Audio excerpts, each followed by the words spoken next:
everybody, welcome back to another stream / another VOD. It is pretty much a little like early afternoon and we want to finish up the association manager we've built in a couple streams before.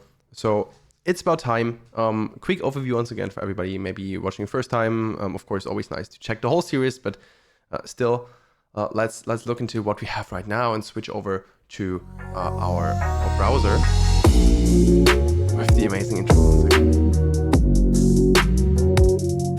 and see what we got here. So we still have exactly that overview. We have the members page where we can add different members as soon as it's loading. For some reason, it's really slow right now. Oh, I know why. Because we didn't start the server. Let me quickly fix it up and start a dev server. Then we can properly showcase things. Exactly. Things a little with Nuxt. And let's give it a second. In the meantime, I'll also make sure that Windows switch when I will switch.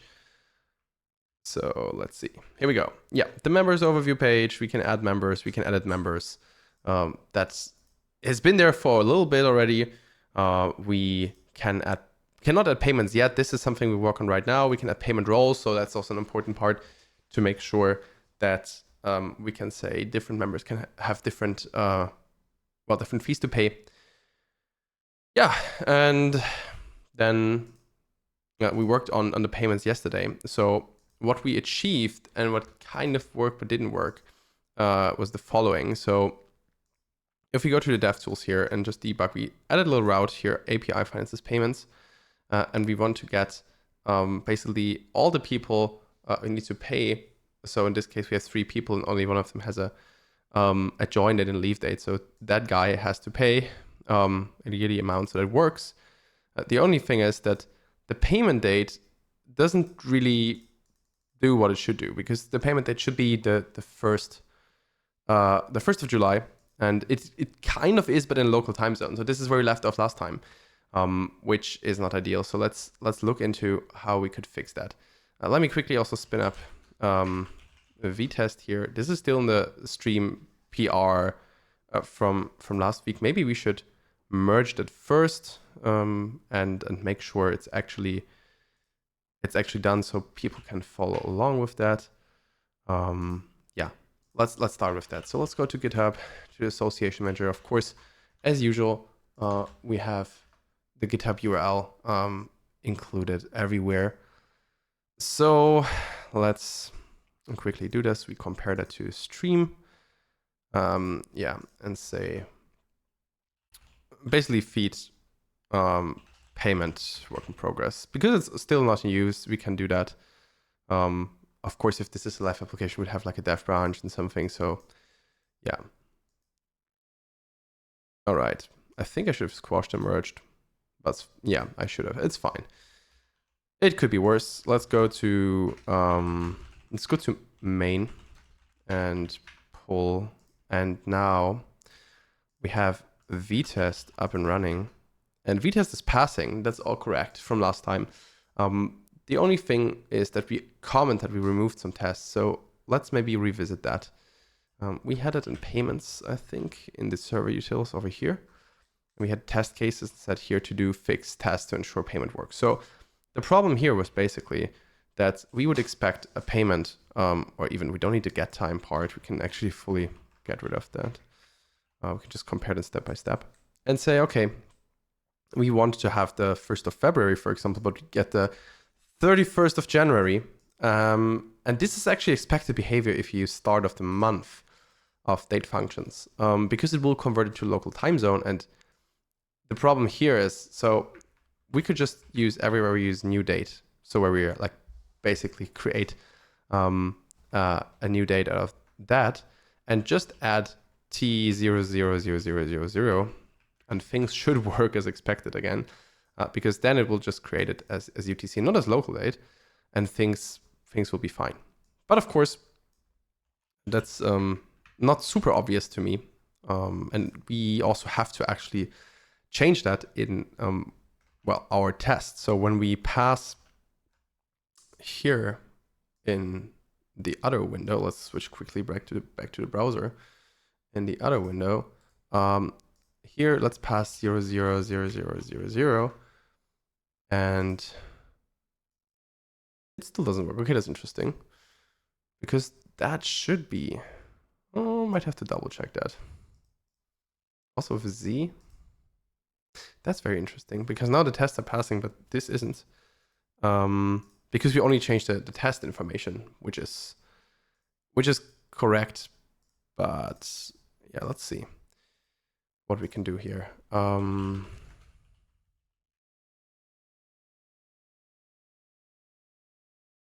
That's interesting.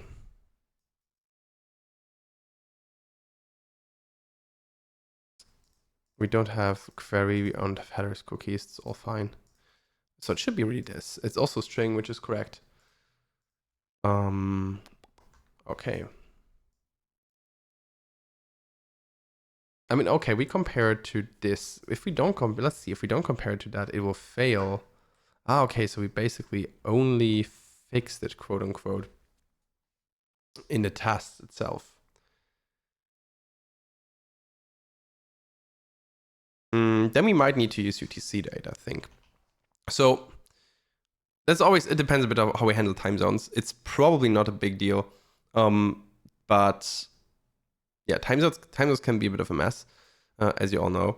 So as we only care about the date and not the time, we can just say we calculate everything in UTC.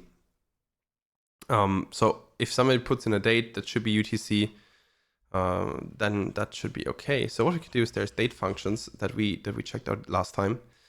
And date functions, it even says in start of the month, start of month.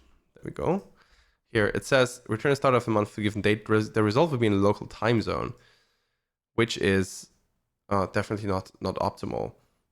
So in this case, it is, but it's the result will be in local time zone. Okay, so if we say let's init this here, this little playground, and wait until it's done. And then let's have a look at UTC date. So underscore dot start of month, new date. So let's give us the current start. And that's in GMT plus 2. So that's kind of correct. If we now say dot to string, just call that. Okay. And to ISO string, I think it's like this. Yeah. Then we have that date we got before. So it is really in the local time zone, which is, I'm just double thinking, is this what we want or is this not what we want? Because if we let the, yeah, it's tricky because if we let the user decide about time zones, I think that makes sense, but it should be where the tool is set up, and ideally it should be a config. So I think we should probably just use UTC for now. Let's open ideas and see. Future double check or set up time zone to use. I think that would be the easiest if we could just say like, okay, let's use a time zone for all these settings. But I think right now we can skip on that and should be fine, because right now the date is correct. It would be just nice to get the full date string here to print very nicely, but that should be okay.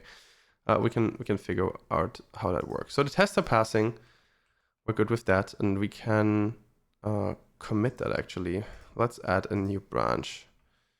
So let's say feed stream,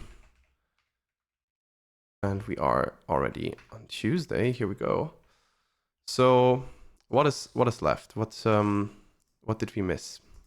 So we had an index page, I think. No, we had a post page for the payments here. So we fetched all members, we transformed them, we get the members who need to pay, and the payment date. This was where we stopped last time.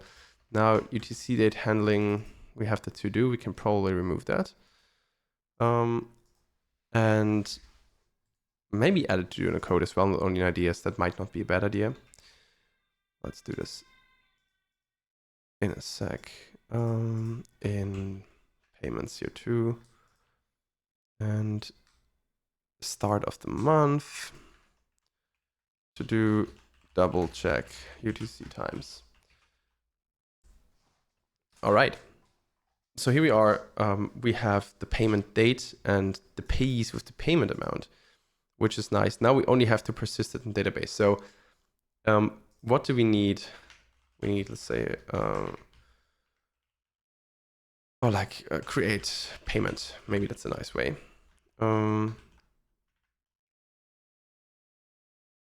And we need to create a payment.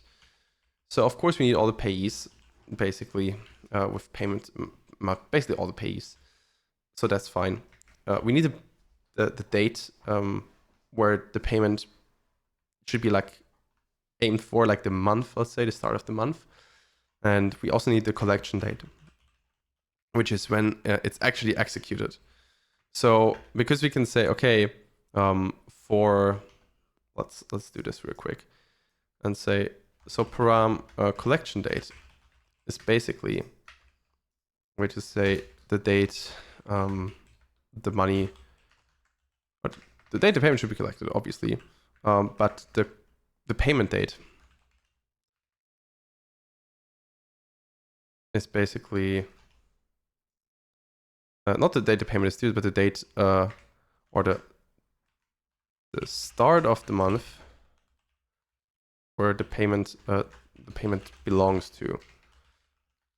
Because okay, we say no problem, we have a payment every month there should be payment, or if you only have quarterly, then it's like for each quarter, and then we say okay, this payment is for that and that, it will be collected on this and this day. Because obviously we think in like quarters or in months, like we say, I don't know, this is for February 2024, this is for the first half year. And that's why it would be really good to just have the information about that here. We can't go further than month right now because like week and so on, we don't want to bother with that. So that's fine. Of course, the payees is just the members need to pay. Exactly. So we need to persist all that in the database eventually. And this is necessary because if we at some point want to roll back, we need to know, okay, what role did they have? Why did they do things? Because yeah, we had it a couple of times in the stream already. If you think about a scenario, let's say there's a member and that like you want to change something on a payment back in time, like I don't know, change status or just ask to pay it again. Then it would be really useful to just have the data from the old role, because back in time, maybe it was like a reduced amount, and now it'd have to pay a full amount. So if you change it back then, they would also have the reduced amount. Okay, so we have to create the payment, and that's pretty much we have to have a database for that, right? So like a table in the database. We have a schema. We have lots of things here. We have the members. We have the payment roles, and we can also add export const payments. And we add an SQLite table payments here. And then we'll see what we need, because we need an ID for each entry, but then we also need a payment ID, right? So like we need a payment ID so we can actually see what these payments belong to, because we have like one entry is basically a combination of, okay, there's a payment ID, there's a member, and a member can't have an entry twice per payment ID. So we could have some kind of combined primary key, but like it would be probably nicer in terms of expressions. But I will probably just roll with an ID here to identify that, and just like for payment ID, give me all the people. So maybe what can we add here? This is definitely not unique, but yeah, it should also be not null. That's fine. Okay, then we have the member ID. That's basically that what we had here in simplified members, basically. Let's add maybe a type simplified member and make sure it returns simplified member here. And then we have the Payees with payment amount, which just gives the amount. It would still be nice to also provide the role itself, I think, because here we just return them and say like, okay, here's the schedule. It also should have the role already, right? Yeah, okay.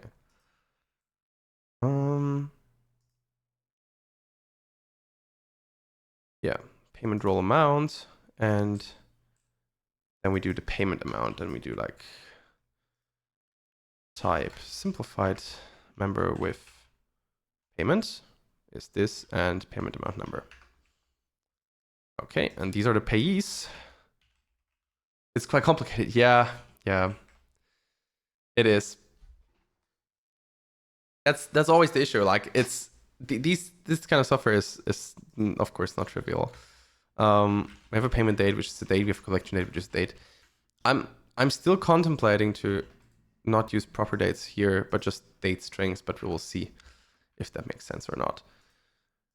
Okay, so we need all these information like this and the payment amount. But wait, here we have simplified to payment schedule, payment role amount. Maybe it would be nice to add the whole thing here, because we need the amount, and it doesn't hurt to have the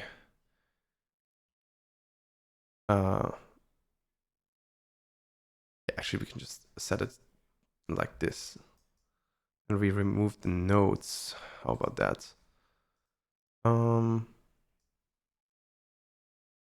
Actually, no, it doesn't matter much if we keep the nodes or not.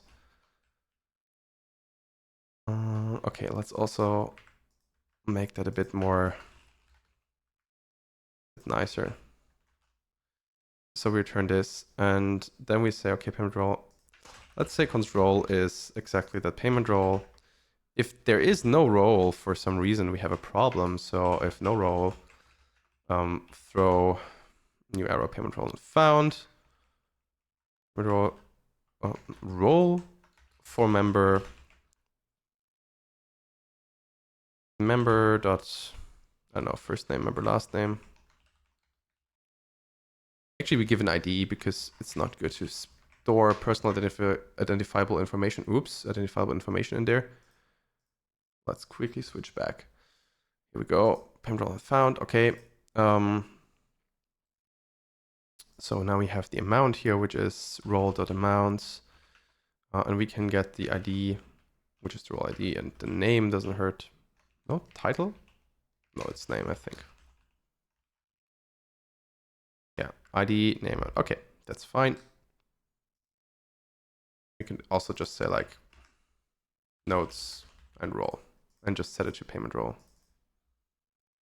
And it doesn't work, haha, because it might not be available.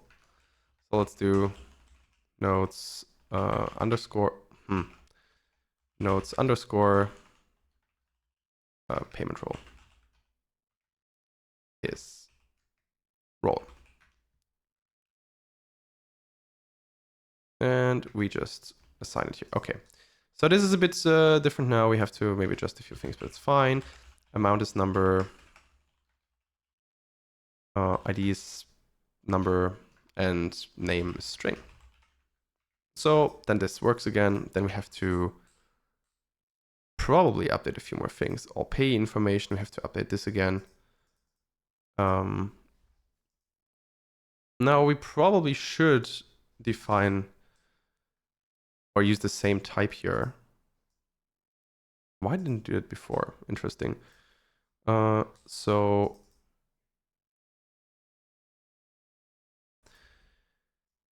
I'll probably take this type and the other type and move it over here. Type simplified member and export it. So we can reuse it. And we use simplified member. It's probably because we don't need all the information here, actually. I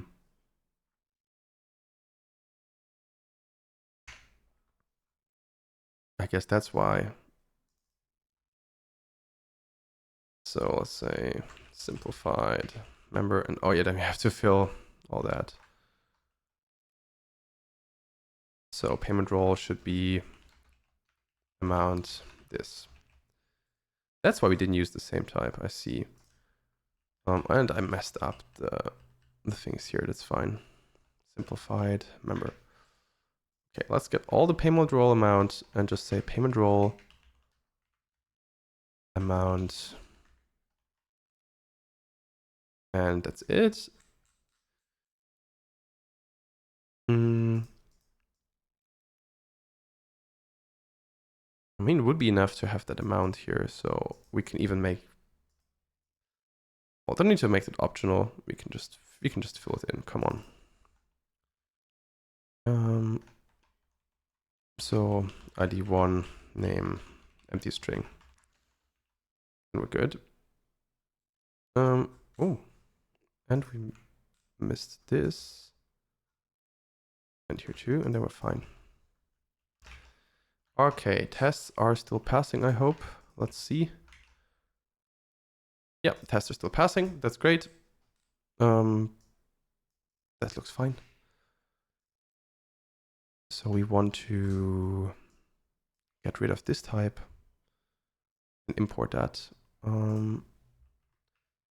Import type simplified member. Yeah, more complicated member, I know, but here we go. Pay.paymentroll.amount. Okay. And then we need a simplified member with payment, which basically comes back after this here. Let's just annotate this. That's good. And now we have the simplified member with payment and payment date and collection date. Okay. Seems good. Seems good to me. That's fine. Great. I'm thinking, do we need anything else to persist that? I don't think so. So all we need is technically this simplified members type and the payment amount. So if we have a look at that once again, we need this. So let's see how we do this. We have the ID. We should keep the join date in there. It might seem redundant, but I think it's pretty good to have the information just because it can, of course, happen that you change things and people are like, hey, why? And it's still in the database, like in the right way. So this can be null. The leave date, same idea. That's all optional. Can be null. And then the payment schedule, we already have that above in here. Wait. Oh, it's complaining about the enum.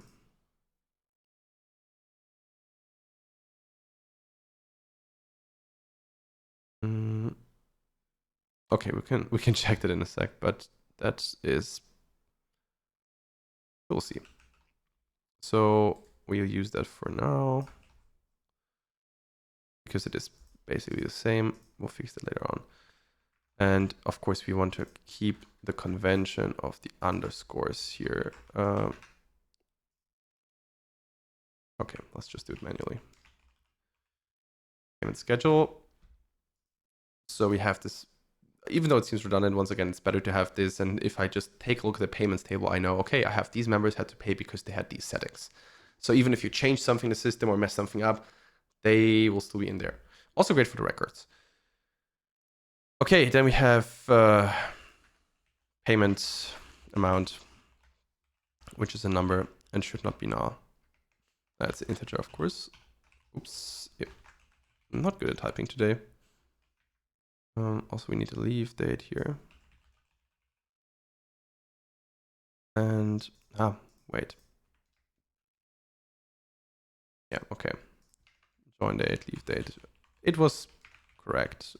We just make sure that it's here. Correct. Okay, we have that. Then we have an integer for payment amount. And it should not be null. Then we have the role. So we just do payment role. Amounts.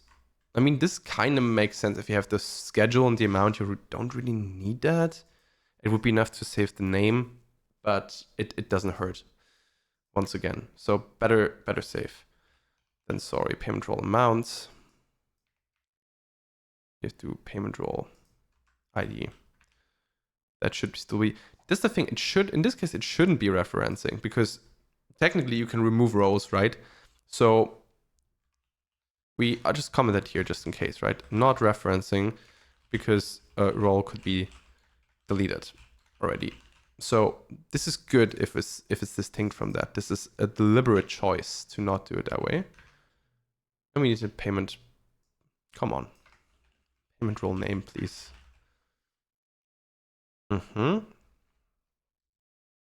Okay. Maybe put that up. And closing this, please. Sweet. Okay, we have that payment. That seems fine. Now let's have an insert schema as well. Export const. Oh, we can just do this because then we can use that schema to make sure it's actually possible. We don't really need to validate it, as in like it's more for the type. I think that would be helpful. We can infer that, right? We can just say like, okay, we have that insert payment schema that we can import, and then use the type. Or probably we even don't need it because we just insert it straight away and should match the type. Then we can get rid of it. Maybe let's edit later. And then we can do the same as like the, I don't know, yeah, the index post for roles, let's say. We can just do this. Oh yeah, the created add. That might not be a bad idea to add it as well for the meta fields.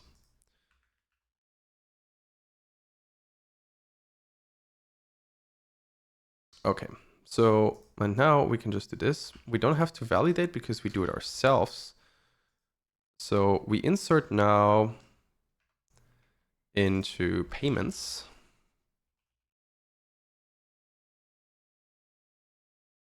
Okay, so far so good. Make it an async function. Hey, I just want to tell you guys did an awesome job, Nuxt. Keep it up. Thank you so much. Oops. Thank you so much. Much appreciated. Glad you enjoy using Nuxt, and very happy to see that people love using the framework like we do. That's great. And if there's anything that's unclear that you'd like to have more info in, always feel free to ask questions. Feel free to suggest some content for a video or something like that. Always happy for that. Because of course there are lots of ideas, but it's even nicer if someone's like, hey, I want to learn about that because, well, there is an issue, it's not that well described and so on and so on. So yeah, but thank you so much. All right, what we'll add here. Created it, updated is pretty boring. That's straightforward.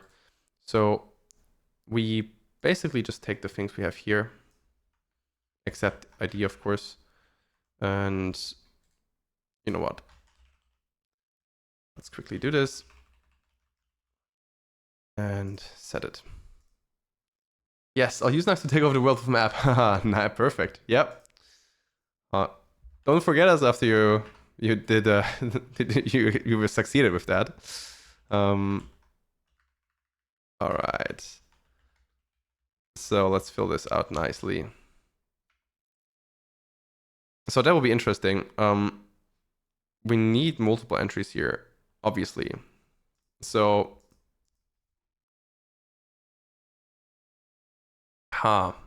technically, yeah, the payment ID is a new key, a new entry.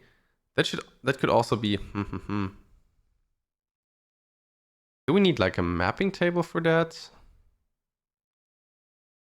Okay, let's double check and think, because we have that ID here. Sure, that's auto incrementing, that's fine. A payment ID we can set once per payment, but we have to get the last one. There should not be, it's very unlikely that the race conditions actually there can't really be, so you can also ignore that for now and just get that. That's fine. Okay. So let's say get last payment ID, manually increment. Then for each payee, insert new entry. And then it's done, technically. So we'd have to insert multiple times, and then we can say, okay, fine, we're done. So let's say const, that's this part basically, to say like, we could parallelize that, we could batch that. Yeah. Maybe it's a good idea to have an insert payment function. So insert payment, payment ID, Payee. Payee is a simplified member. Payment ID. I just wonder, these are technically not... Giles, hey, how's it going? These are technically not necessary to store in every entry, so it might be good to have a payment and then a relationship. Like, so what we could do, let's see. So dark mode. Okay, let's say we have a payment table here. And then we have like, I don't know, a payee table. And the payment table has basically like a ID, obviously. And it also has the information about the payment date and the information about the collection date. Okay, so far so good. And the payee has basically also an ID, a payment ID, which is referring like to this ID. And then I'll make it a little bit bigger. Probably big enough, but still. And then like all the pay info and the amount. I think this would be a better structure than saying we put it all in once. So we might have to split it up, because then we can create just a new payment. We don't have to like manually do that. I think that's really good. It feels cleaner. So let's say payment Payees, and that's fine. That can all stay as it is, because we still need all that information.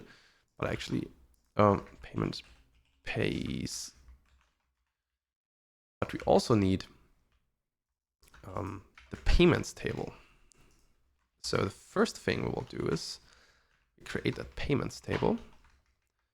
And it has pretty much just also meta fields again. And here we also have the collection date.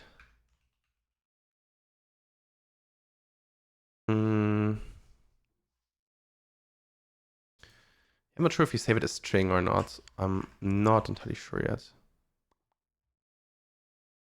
I will see. And payment date. So these are the three information of that. And then we should refer here to payments ID. This is necessary, and then we're good. Okay, so this makes things a bit easier here and there. So we say in create payment, we can just say, okay, you know what? We just return, insert into payments, and we basically just insert the payment date and the collection date, and we're done. Right? This is all we need. So we create a payment, and then we insert things. So what we want to do is persist payment here. And in persist payment, we of course pass the Payees with amount, the collection date, which is, did I call it payment date here? And this is still something we have to set. But this is really optional. We don't need this necessarily. So if there is a collection date, that can be optional. So we say Payees with payment amount, we have the payment date and the collection date, or we can just ensure this is the same date as the the payment date if there is no collection date set. I just feel like the YouTube is lacking a serious advanced tutorial and complex features of the framework. Channel's great. It introduces some of them, i.e. Layers, repositories, but I could use a deep dive into features such as those. Another example, I would love to extend the Nuxt devtools without needing my own modules since I use layers. Is such a thing possible? How to achieve that? You got the point.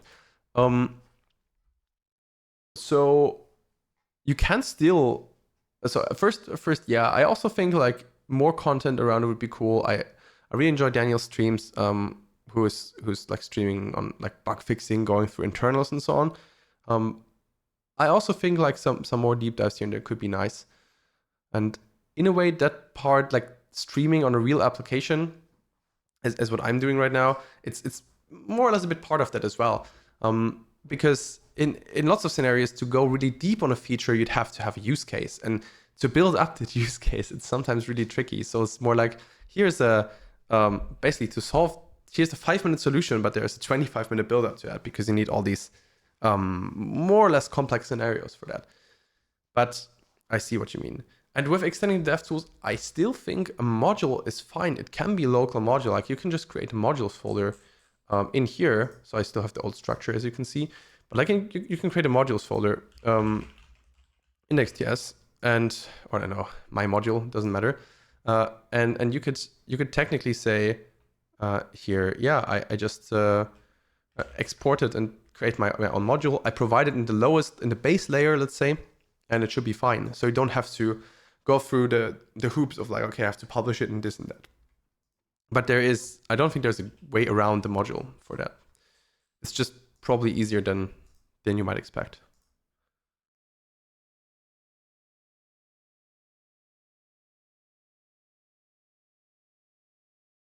All right, async function, persist payment.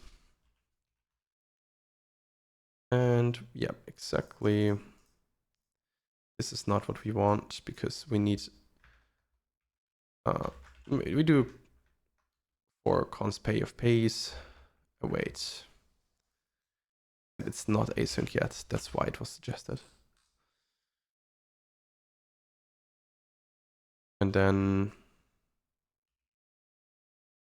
ideally return the whole thing together, which we need to fetch.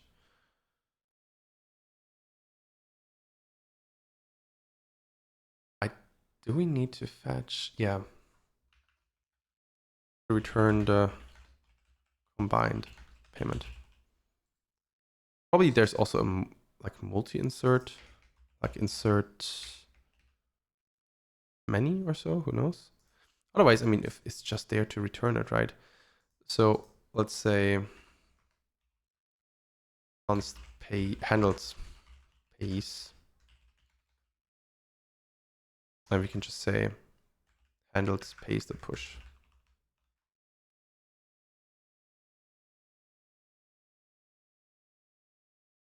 Well, I've managed to do it using one of the hooks in the Nuxt config. I did an iframe to it, but since it was an alpha solution, I get about that. Yeah, fair. The thing is also with the hooks, the idea is for hooks, it's more or less a nice shortcut to use them here in the config, right?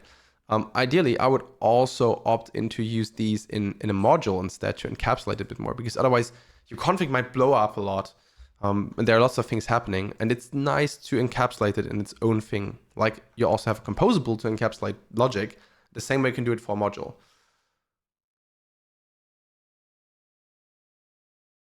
So yeah, I think a module is still a good idea. It's then more like, okay, put it in the lowest base layer. It should be available everywhere, and then you should be able to use the DevTools too.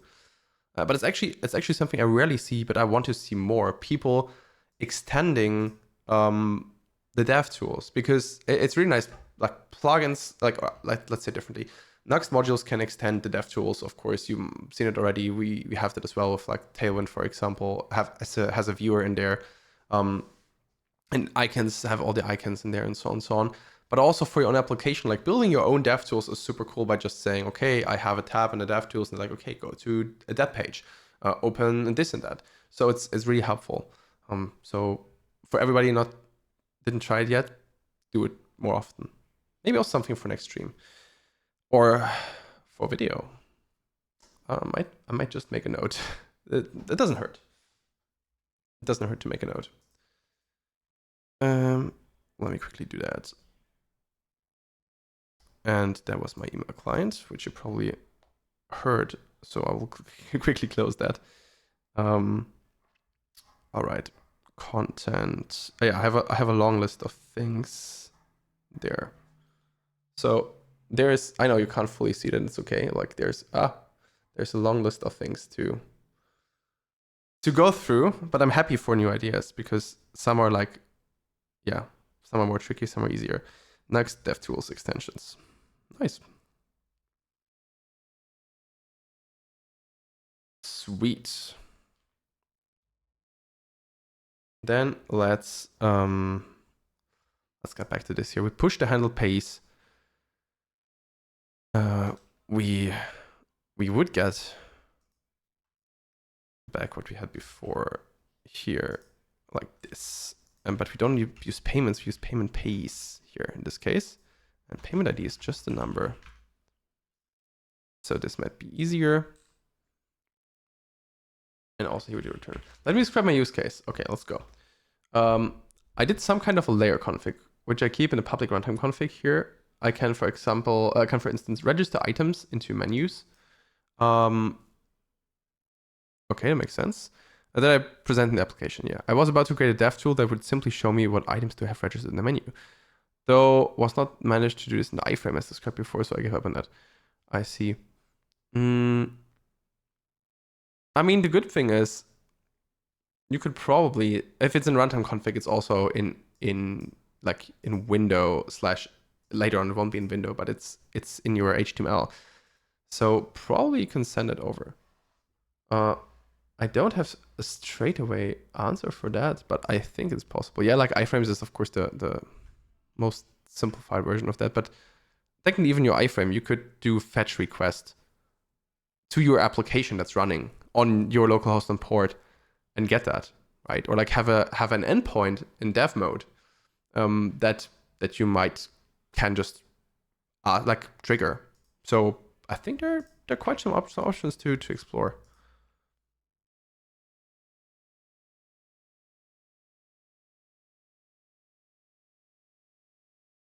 Okay, let's go through the rest here. So we have join date. Actually, we can use most of these, this and this and this and this. Probably all of them actually. We can just say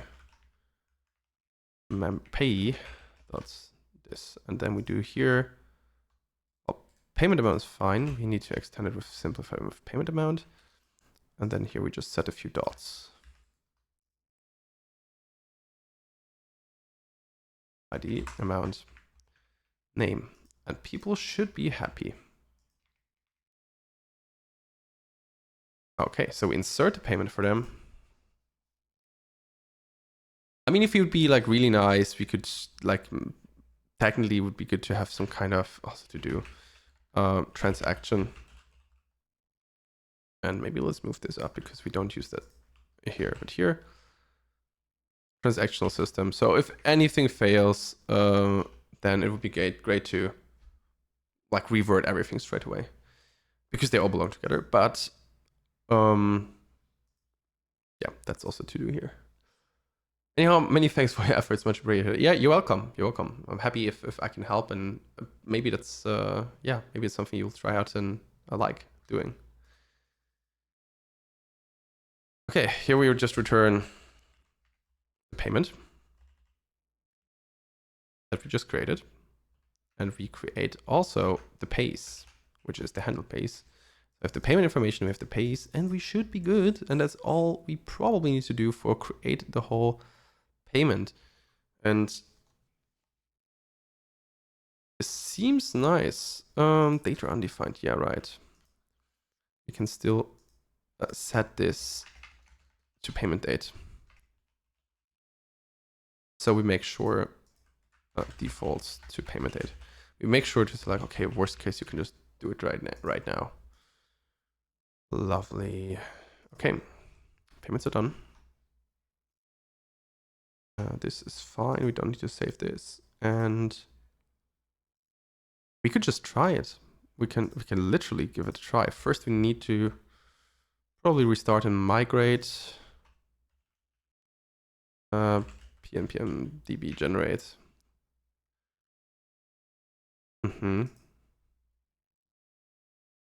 And let's just run this and see how things go.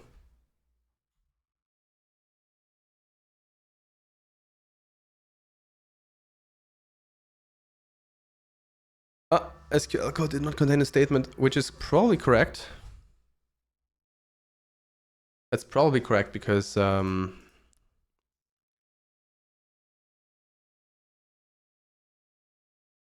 we have a migration that's just empty somewhere. Yeah, this. Creating foreign connect system column doesn't support la la la. Okay. Then how about we just do this and try it again.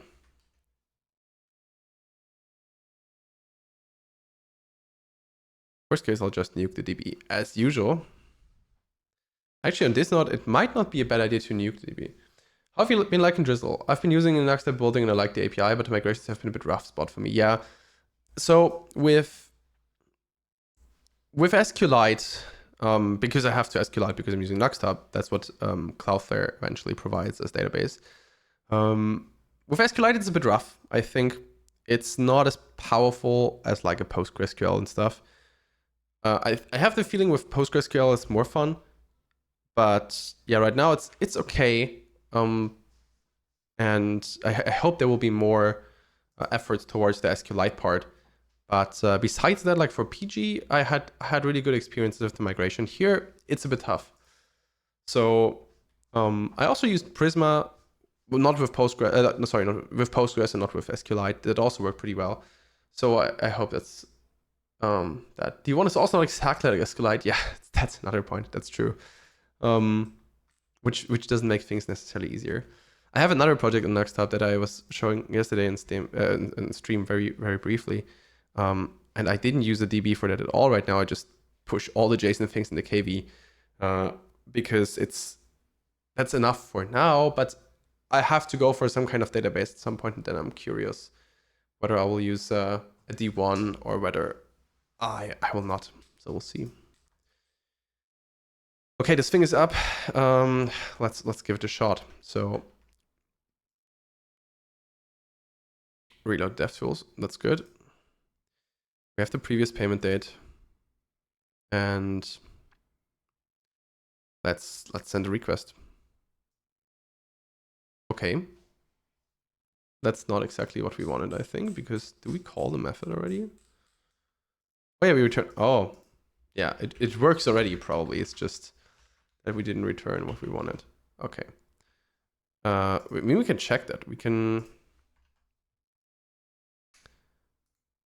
say we make a payments folder because now we need that once again. Move that in here, index the post.ts, and we need a get, of course, as well. I just very simply like copied it over from roles because it's always a bit easier. Just copy that payments.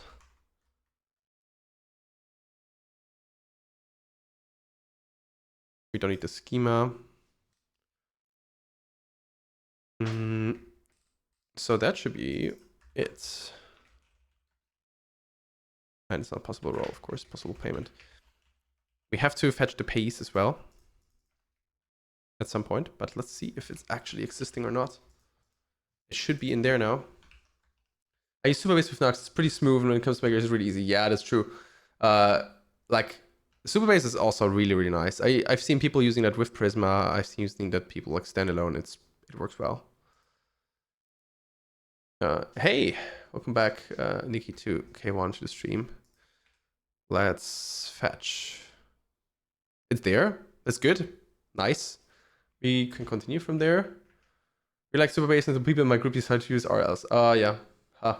Don't use the database backend. Yeah, I think so too. I 100% agree. So I'll say const Payees. We need to also fetch the rest here. Select from tables payment Payees. It's also all imported as it should. We have to check where the whole thing is there. We get all of them, and then we return possible payment paste. It's the same format we want before. So let's redo this request. And here we are. We get the things we need. I am contemplating to change the format though. Thanks. I'm like, the only thing that's bothering me right now is there is no name in here, and that I think would be crucial to add. So I think we really should do that, because they're also shown here. We have the amount, the payment schedule, the rest. Payment type. We need a payment type as well, right? Okay, yeah, there are a few things to consider with that. We need to save that.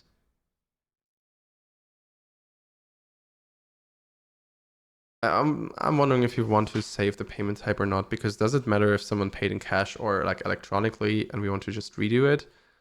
Because if it's changed, then we can just ask them there. No, I don't think we need to save the payment type, but what would be good to save is we should save the name. Yeah. So almost there. We have the simplified member, which we had in payments. So let's just do first name and last name. Yeah, this will mean once again adding a few things, but we just go payment rule everywhere. First name, T, or empty string. We don't even need them. You could also just augment the types and it would be fine too, but it's okay. What was here before? Ah, right. We shouldn't override that. And this is okay. Just double checking. What was there before? Oh yeah, probably we should keep that too. Yeah, let's not do it that way. Let's take payment schedule. This might be easier, because there is nothing. Yeah, okay. First name, last name. I was like using Nuxt UI over there when I saw I simply had to buy it period. It was awesome. Yeah, it's pretty sick. And I'm really happy. I'm really happy to use that. Wait, there's no. Oh yeah, okay. So definitely a must buy. And also on that note, always happy to mention that there is still roughly like a couple days until Sunday. There's a discount of 20% on Nuxt UI on everything there. If you are interested, then go for it. And feel free to use it. It's lovely. There will also be, as soon as Tailwind 4 gives like an API to configure things. I know Benjamin, who's working on Nuxt UI, is working on a major version, but wants to wait for Tailwind. And that's then based on Radix UI. Okay, we have to do a few more things. We have to add the first and last name, which is pretty straightforward. And then probably clear things. I mean, there is a link already. Oh, I need it. Thank you. I've been using Nuxt Pro Dev. I haven't purchased it. Yeah, perfect. There you go. Feel free to use the 20% discount then. Perfect chance. Especially if you use it already. That's ideal. Okay, let's clean up a little bit. We don't need this here.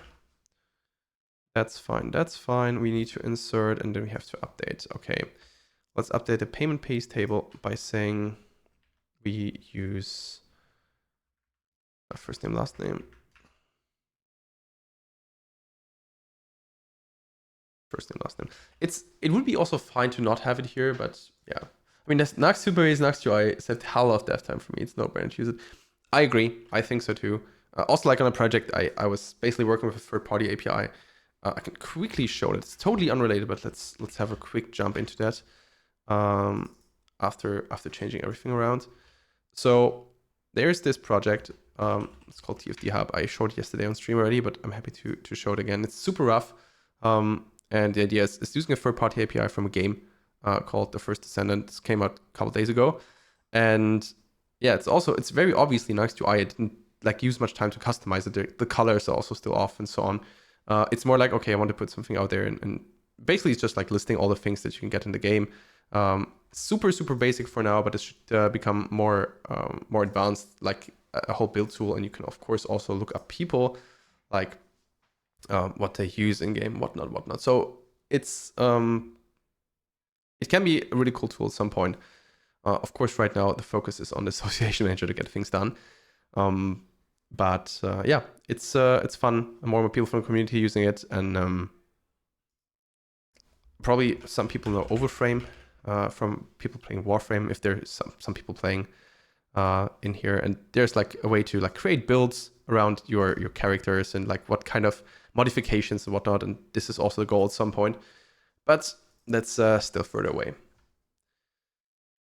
But yeah, quick showcase. Nuxt UI saved so much time on that too. It's insane.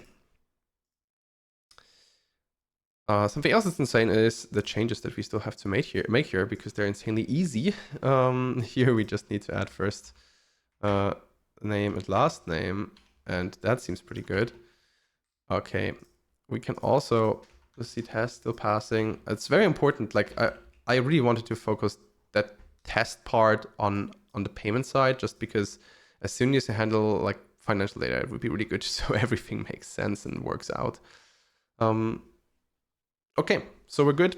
We have that. We probably will just delete the migration that we just had. And also dump our data, like remove our database fully. Mainly everything here. Goodbye.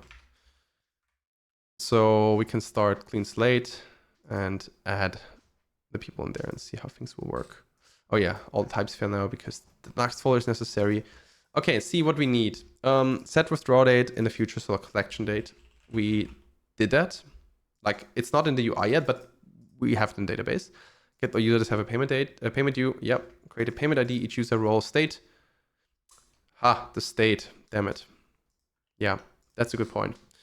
While we're on it, we probably will just do that too and get rid of the immigrations because we are still not in prod.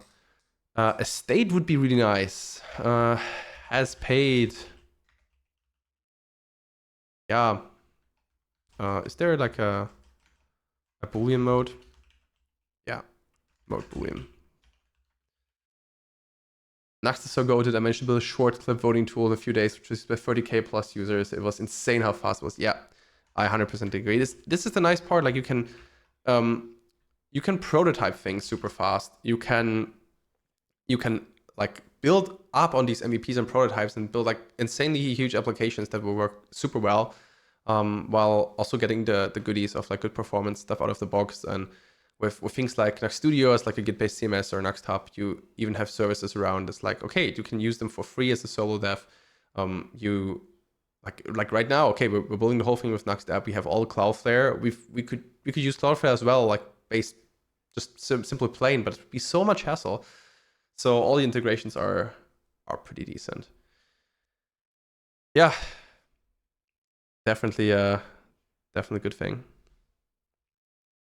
And next, what we need is state. Damn it, has paid. So this is a bit trickier because what we want to do is we will set has paid by default to it can be 0 by default. Is that? Or can I just see it false? Does it work? Yeah, nice. Not now. So the idea is that by default, everyone didn't pay, and you have to set them manually or not, which totally makes sense, I think. We don't have to change anything for that, which is even more lovely. Like we don't have to adapt anything. It's because it's a default value, it should just be fine. And then there are buttons to change. There is a way to say, okay, toggle, like download the file for the electronic thingy, for the banking, and then everyone who has SEPA will be toggled automatically. Now I'm contemplating. Yeah, that makes sense. So let's do that. I'll be right back. Just need 1 second to bring this little hard drive over in the other room. So see you in a sec. And here we are again. All right, good. We don't need to save the state. I'm just wondering if we need to, but we don't, I think, because yeah, that should be fine. This will be interesting. So we have that. We have everything migrated. Let's do a few things. So we want to create some people first. Then we want to show the payments. So let's just create our best friend full payer body. And we just fill out nonsense. Once again, there's no validation for reason. Tons of ways to validate things. So yeah, let's not. Payment role is empty. That's true. We need a payment role first. Maybe we should come with a default role at some point. Full payer, pay, just full. A tenor. Tenor seems easy. And okay, we said full pay guy, whatever. Just fill this real quick. We don't do cash. Oh, we can. We want to do cash. We can do cash. And quarterly. Okay. There's one thing I still should do is nice validation. Hello? Firefox. Where are you? Okay, the devtools are just stuck. That's unfortunate. Let's try it again. Okay. Full pay. Guy, this is all fine. I'll just put in a few. Yeah, one. We need a full. We can do cash, that's okay. Or we can do yearly. I probably was complaining. No, it was not complaining, even on the console. Okay. Weird. But it works. Oh yeah, it needs, the guy needs join date so we can actually have some proper things. Joined now. Will never leave. Submitted. Sweet. And let's add another one. So let's say reduced old member. Also have a join date in a second. 00002. And the join date is, I don't know, something like that. No leave date. Payment full. We want SEPA. We want whatever. And we have some. This is definitely not right. This looks better. We have some fake one here. And this we do monthly. So let's just create some payments. Okay, we have that. So what we want to do is we want to create a payment here. We say date of next payment. Ideally, here in that form, we want to present that information that we had already about the payment date that we want to show. Like this is the date of the next payment there is not exactly correct. It's more like a collection date, right? So it's here it should be collection date of next payment. And it would be really nice to showcase here the calculated date of next payment. Like basically that, oh yeah, this is the payment for February or whatever, in this case for August. So let's quickly set that up. How do we do this? We have payment ID, and let's say we also have an info here and set next date.get.ts. We have everything we need for that already in the post part, right? So we already can figure out. Basically, we can just do this as well. So yeah, just take that, create another Nitro event handler. Okay, we fetch all members. We need to simplify. It's a bit of duplicate code. Might want to get rid of that nicely at some point, or just put that simplification also in an extra file. Do we really have a member type in here? No, it's all imported, right? No. Right. This is what we can do. What we did before. Okay, internal API we can import from Nitro, as we did as well. And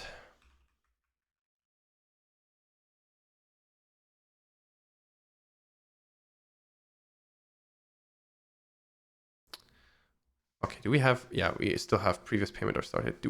How do we provide that?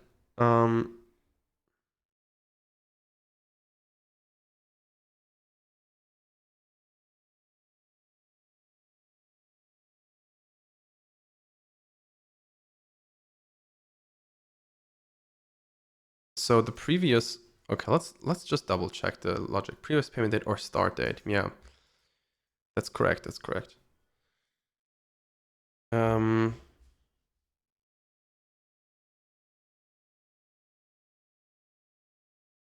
So the previous, if it's the very first one, right? Okay. So what we do is the very first date ever should be different handled, right? Like in the very first date, we shouldn't have, like we should have the collection anyway. It's like, okay, this is your very first payment. When should it start? So we actually should provide that. So let's have that, and then we don't even need this straight away. The rest we probably need. So this is not for now. This is for the second payment, basically. Previous. And it does more or less a similar thing. Okay. The good part is that, yeah, this could be then a utility. So let's say is first payment .ts. It's a very simple event handler once again, and we just say return $fetch slash finance payments, technically. Let's say this, these are all the payments. We don't have them. We go circles right now, but it's fine. So we have all these here, and we say if not, or just return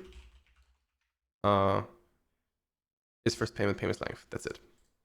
That's all we have to do. Otherwise, it's okay. Or we could even say, instead of calling them, we can just say, okay, let's just take Drizzle and say, do you have like count? Yeah, select.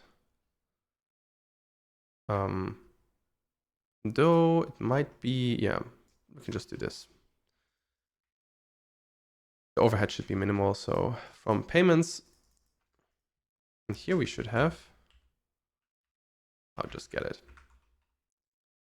Okay. But all. Here we go.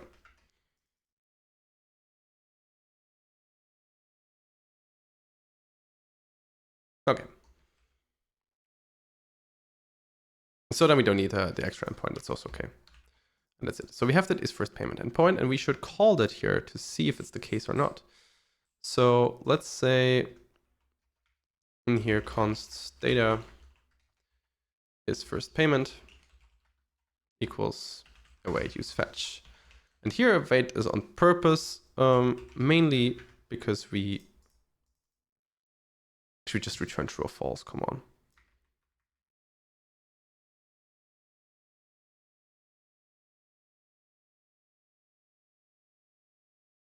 Yeah, Boolean or null. Perfect.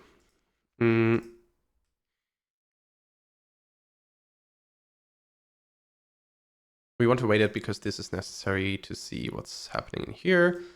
And then we say we have a div, and if there's vif is first payment. This is your first payment. When do you want to start? Because then we can say, if you start from last year and want to continue, like want to catch up, it's perfect. Let's see if it works first of all. That looks good. Yeah, nice. To just say like, okay, you can catch up with your payments, because let's say in the evening I'll set it up with the association person. It's like, yeah, we want to do it for the next, like for last month. But what then, right? You can just like, okay, which start date do you want to choose?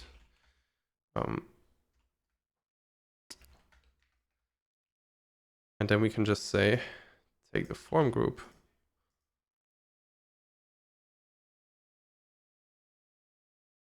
We can even make that like, I don't know, H2 or something. And I don't know, text XL and a little MT4 or something here.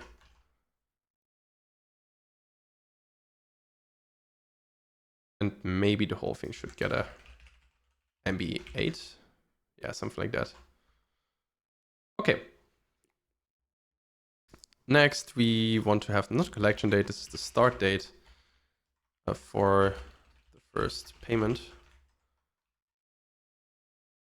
And we just say start date, or like this should be the previous date. No, it's fine. It can be start date. Null, undefined, whatever. I'm just thinking if we create another payment, we can just fetch it directly from the old one. We don't have to provide a previous date necessarily. We can just fetch it from a payment. So that's good. Yeah, that makes sense. From the last inserted payment. Nice. Payment form schema. Do we use that somewhere? Use it here and there. Okay, no. Then start date. Not optional. There's still a few to-dos in there, but that's okay. Oh, it's not. Can we set it to undefined by default? Yeah, fine. So if they really want to set it, they can set it. That's great. And we have to change the value and everything, right? Yeah. It's not formatted birth date, but formatted collection date, and same for this. Formatted start date, but only if you really want to use it.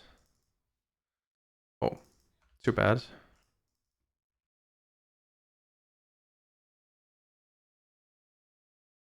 Formatted collection date. Okay.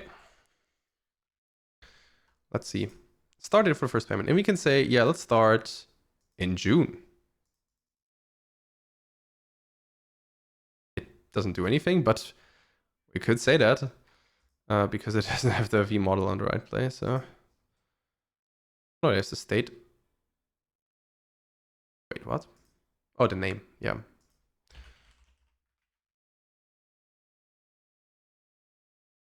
Nope. Does the view input have it doesn't have a V model either, huh? But this works. This doesn't.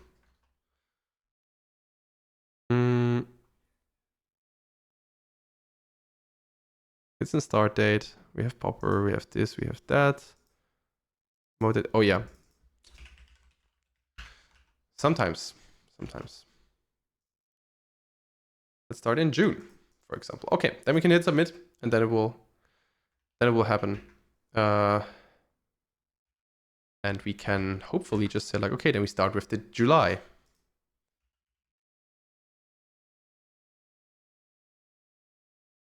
So let's see.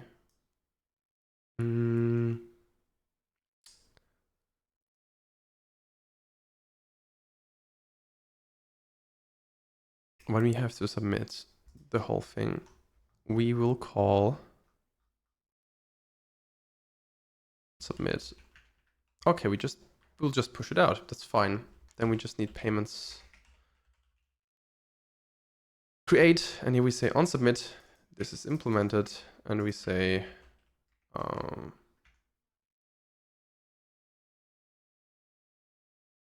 wait, no, we can just say wait, $fetch, and I don't know why it's suggesting use fetch here. I don't think that's a good idea. Also, string and JSON string and JSON stringify is not a good idea either. Okay, so this works. That's fine. The data is probably not exactly correct yet because we have our index post.ts that says previous payment date and collection date. So the names are not exactly what we need. So let's rename them real quick. Previous date. It should be start date actually. Why is it called previous date? I don't think this was that clever. Start date. This is always the start date actually. Like, why would we not? I mean, if it's empty, to do a check payments for start date, because it's fine if it's empty. That's totally okay. Then we just fetch all the payments for start date. Great. So we have this. We just have to. Now we can actually adapt that because it's the same. It should be the same as the payments from schema. Let's.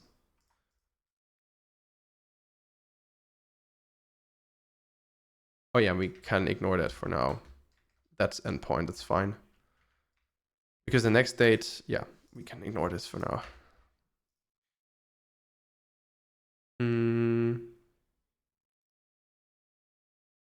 Since you don't expect, okay. It's always tricky with JavaScript validated. Yeah, validating dates is pain, that's true.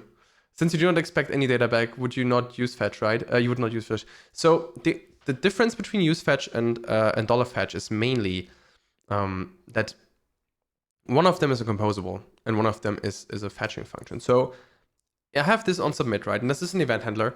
And that event handler, here you shouldn't call a composable. A composable should you call here. This is fine. Here, this is okay. But in here, because like a button click, a form submit, this is not okay in here. I also have a video about it. Probably it's also in the docs about why not using use fetch. It's this one. Oh yeah, remember this, perfect. So the problem is when you do this here, then you can't clean it up. It's always there, it's always registered, and especially if you have like reactive bindings to that, that's a big pain point. So that's why composable is not in there. If I would expect data back, I'd just say const result equals await fetch, and I can use that. It's just not reactive, it's fine. If I would let's say, rule of thumb is usually use fetch for GET requests mainly, because post is always like, okay, I'm submitting something, I don't want it to be reactive and submit things again. Sometimes you might want to, but often it's not the case. So that's the brief rule of thumb. And who's impacted? Yeah, I don't think we will add that, but next payment date is definitely there. And then we do this. Oh yeah, we wanted to update the schema, payment form schema. This is where we more or less stop, because we have one here and we have one there, and this doesn't make sense to have that all together. But yeah, we have payment form schema here. And then we have the server one here. This doesn't make sense. Start date and collection date. We're good. So let's use it on the server side as well. Let's here is payment form schema, I think. It'll also be auto imported, but I think so at least.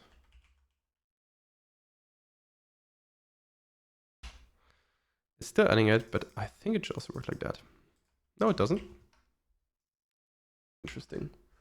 Well, in this case, I always struggle to decide whether to write use fetch outside of the method with immediate false and then execute it in the method or to use the useFetch as you did. So the rule, use useFetch when you forget request to make life easier. Yeah, so I know some people like that, okay, I have like a pending state, I don't have to have my own state handling and all that. And I get why it's appealing to people.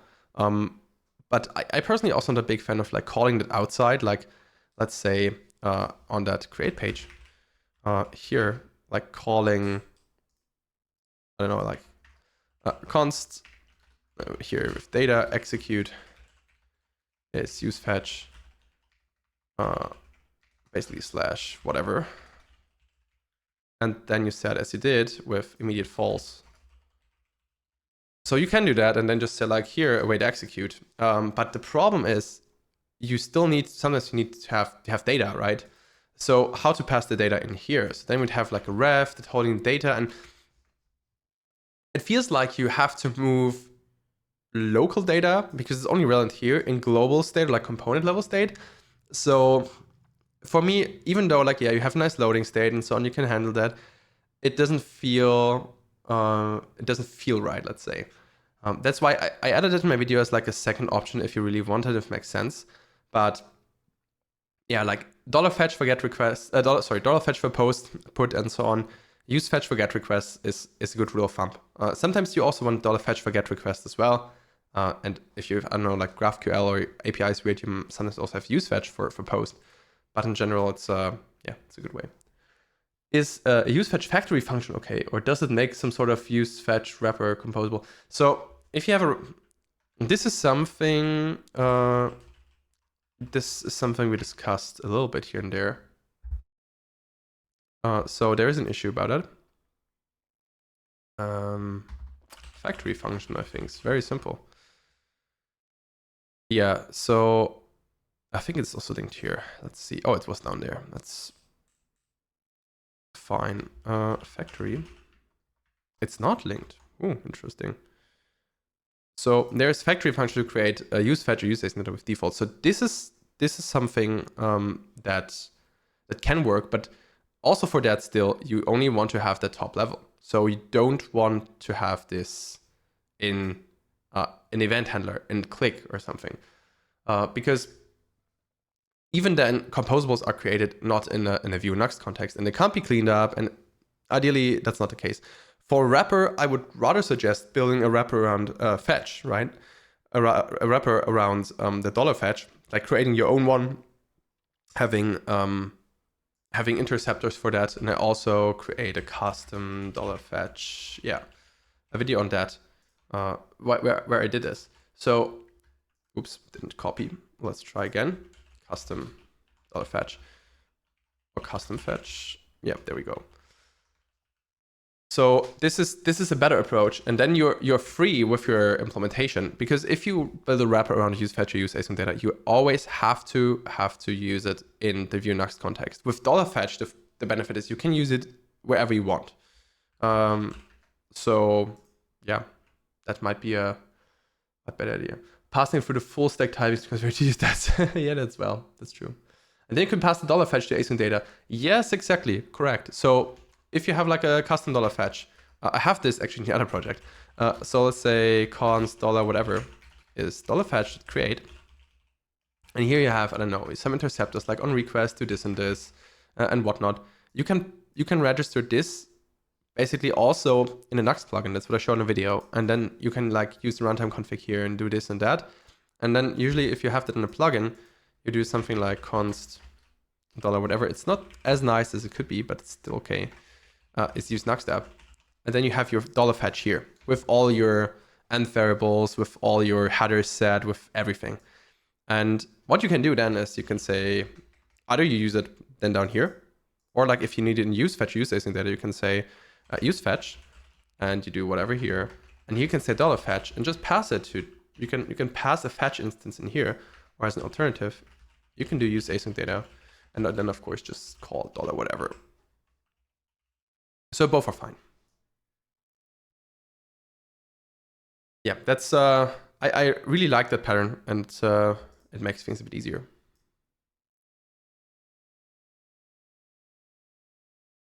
Right, I'll take another very, very tiny break. I'll be once again right back, quickly providing some timestamps for upcoming videos, clips, podcasts. In the meantime, feel free to have a look at Deja Vu if you don't know it already, where we had a very nice episode with Evan Yu himself.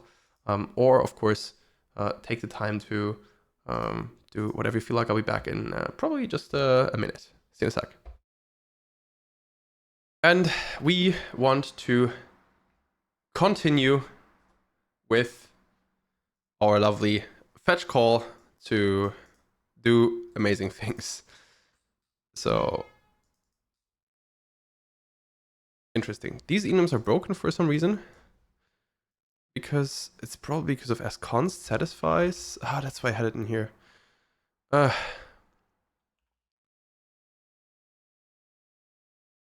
think that worked on them. No, it didn't. Never mind. That's fine. We can fix them later because it's it should still do the trick.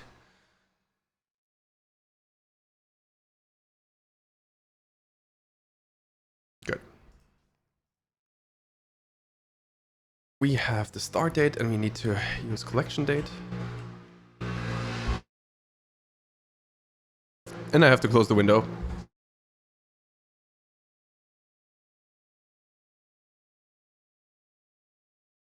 Okay, let's try that again. That's better. State.collection date, and down here we have the collection date and collection date as well. Is there an airport next to your office? Yeah, I wish. It's actually my office is also part of the flat, and there is a big street like right there. It's not even like it's just one lane each side. It's not that big, but it's a very long one. So people with motorcycles or faster cars tend to just speed the whole way through, which is suboptimal. Yeah, but luckily that's the living room windows are to the more quiet side, and usually here it's also more quiet, except when that happens. Nevertheless, we submitted, we send it in here, and we navigate to finances payments, I guess, and then we want to navigate. Actually, we need a result here because we want to go to payment, the payment ID. We want to go here. So then it should open. So let's see if that's possible and will work. Imagine something like Route 66. No, it's really not that. It's really not that that bad actually. Maybe I'll show a little snip in a sec. By the way, it's possible in certain cases you have to wait to navigate to. Yes. Yeah. Well, depends a bit what you want to do. But like yes and no. It's so there's one caveat, because if you navigate to will not just like magically end your code, which means there is an issue for that too. Navigate to compiler plugin. This is the solution to the problem that I will show. Yeah, last await navigate to overrides previous one. So if you have this code, one would expect maybe to go to navigate to A and then it's the end, but it's not. It's going to A and then to B and stops at B, because the code will not be magically stopped from execution. And while it's fine, it's not really something people expect. But the solution would be to just return early in the setup function. And as Daniel said, somewhere down here, that this is possible with I think this could be implemented as a compiler plugin. Yeah. So I think this could be implemented as a compiler plugin that would early return from the setup function. Exactly. So yeah, that's maybe also one thing that might be a bit confusing. So let's see. We have this. That works pretty fast, actually. And here we see not what we want to see because we don't fetch anything yet. So this is next. Nice, man. Thanks. You're welcome.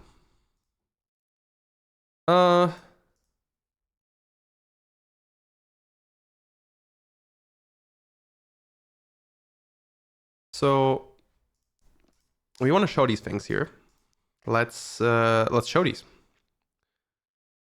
So let's go to the payments. To that wonderful ID page here. And of course, we want to fetch. We have these columns. And we want to fetch these const ID, const no ID. Okay. Right. So we want to say const has ID. So like is existing payment maybe. And we just check this. And if it's so that's a bit tricky. Because technically, so what we want is if there's an existing payment, fetch what's there and maybe showcase a payment if it's not there yet. Like preview a payment. But that would be tricky. Let's see. We say const data is use fetch. And maybe you have to fetch different routes depending on that scenario. First, we just say, okay, we assume it is there. Yeah, because otherwise it's a bit tricky. Wait, why is not complaining?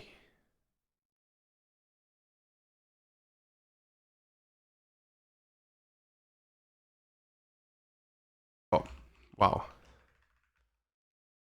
Okay, so let's do this for now.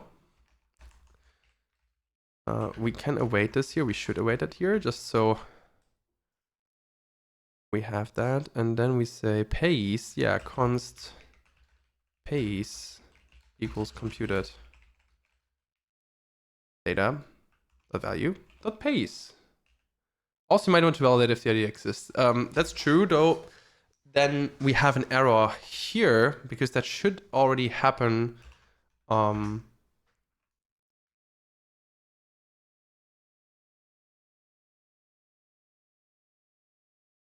So let's say we have payments ID here.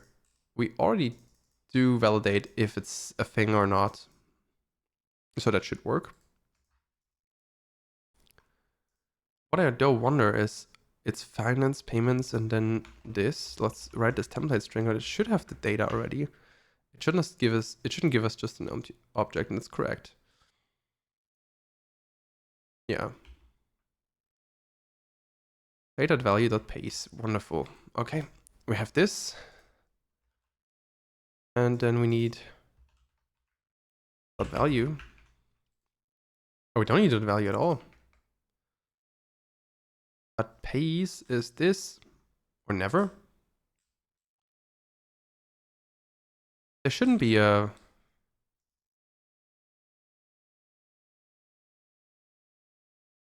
There shouldn't be a case where there's just one payee.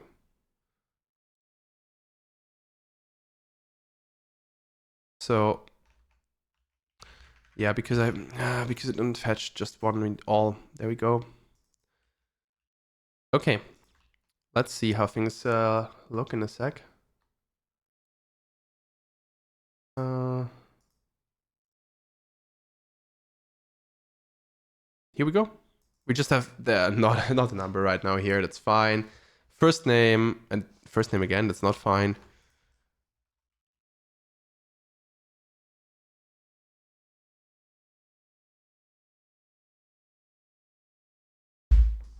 Yeah.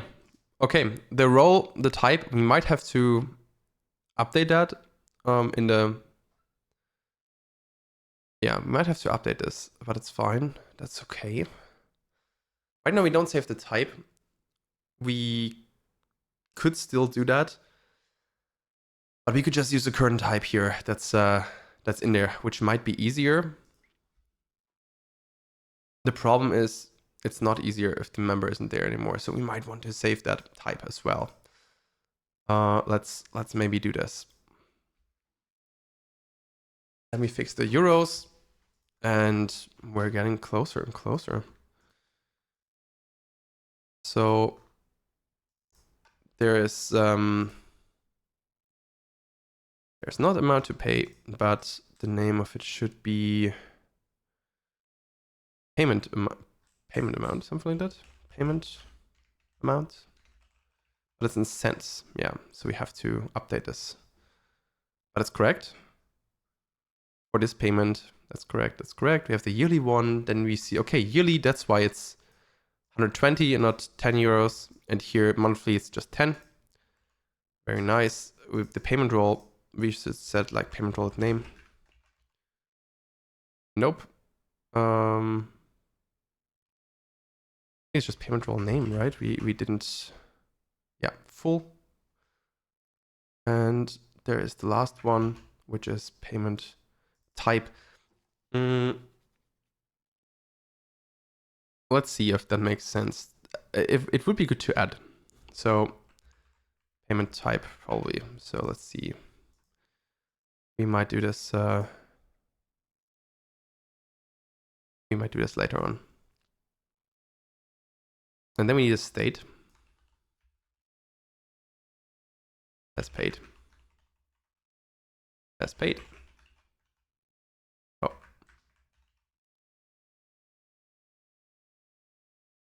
Okay. Oh, it's under components. Wait. Yeah, it's under component. Yeah, exactly. Do you have compatible version with 4 on? Nope. I don't have that yet. I decided to do it after everything's working. The app folder here is mainly for, oops. It's just the naming for the components. Yeah, oh, as you said. But even then, for example, on my own website, as I also have no time updating, there is also I just want to go to the source code. Come on. Let's try it this way. There is also an app folder, but it's also not updated because you can still have your router options TS there, for example, to ensure that scroll behavior works, or like an SPA loading template. So just an app folder doesn't necessarily mean it is the new structure. An app folder with, for example, pages, components, and so on means that. Migration should also be straightforward, but I want to solve the important stuff first, and then we can do that. Okay. Now the interesting part. We have this. We don't need the row amount 0 because we don't have that. And it is row dot payment amount. Let's see. Did I not save that? Oh yeah, I did, but little refresh and see. No, because it's amount and not payment amount.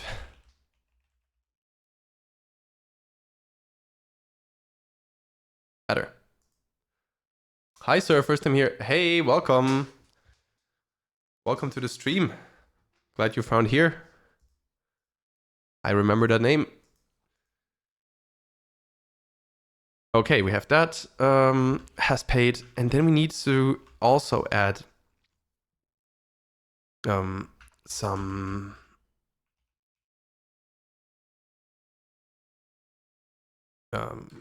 there is no key here. Can we probably do this? I guess we can. And say,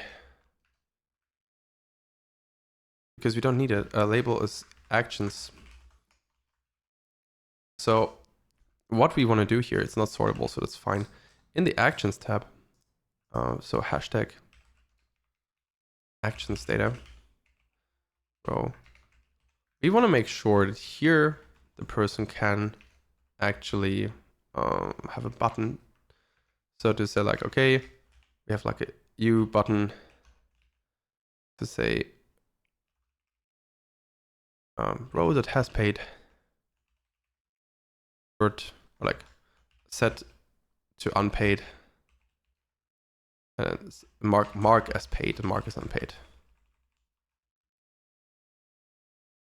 So we can do this to say like, okay, if there's a scenario, okay, it's not here, not rendered. Yeah, exactly. I remember. This is the association manager, exactly, correctly. We're getting there. It's going pretty well. So of course we have actions data, but probably because the key is not there. Oh yeah, let's just give the key actions, maybe an underscore or a dollar before, so actually know that's a dollar might not be a good idea. Underscore might be better. To make sure it's not there, and then we have like mark is paid and mark is unpaid if it's paid, which is really helpful because then we can have the separate things, and then we need one more thing later on, which is also a U button at some point. Generate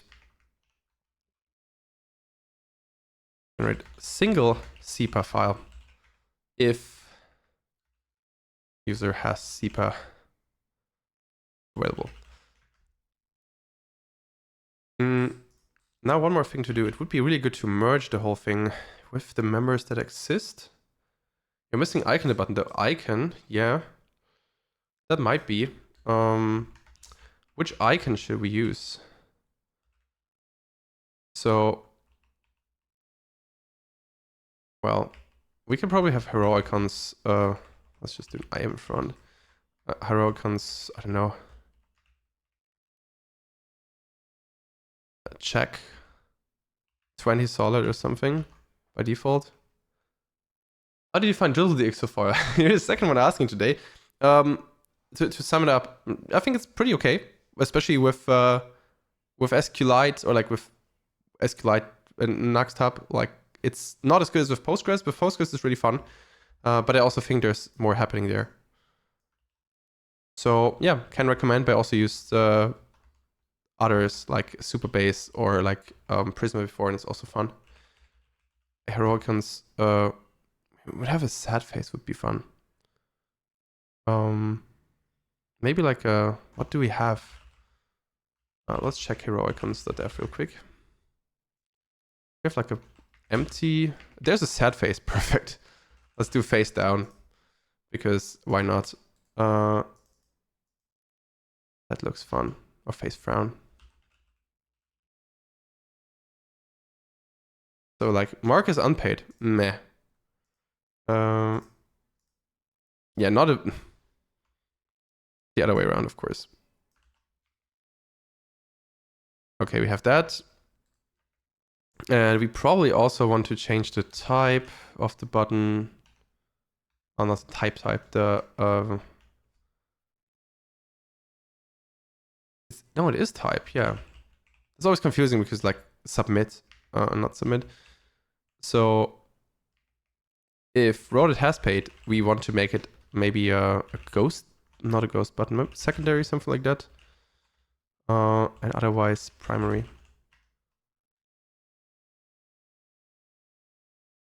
A variant. Yeah, I'm not sure if it's... Is it variant? Yeah, oh, it's variant. Thanks. That looks better.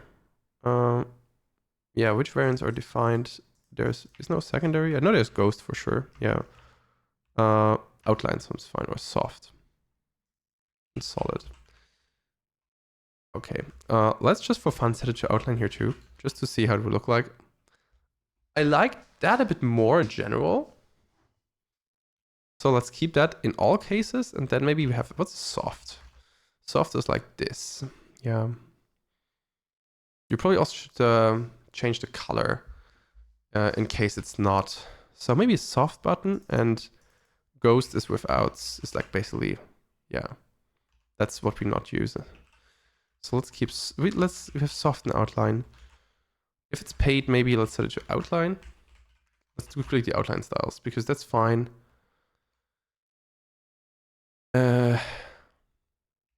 So let's just negate that here real quick and see. Yeah. Mark as unpaid as well. Sorry, a lot of switching right now, I know. No problem, I always mix those two up. Yeah, it's indeed a thing. Okay, and here maybe we also want to have the color changed. Although has paid, so if not paid yet. Oh, other way around. If it's paid, it should be like white, maybe something like that. And otherwise, it's maybe green. Yeah, it should be fine. Something like that. So it's not super obvious.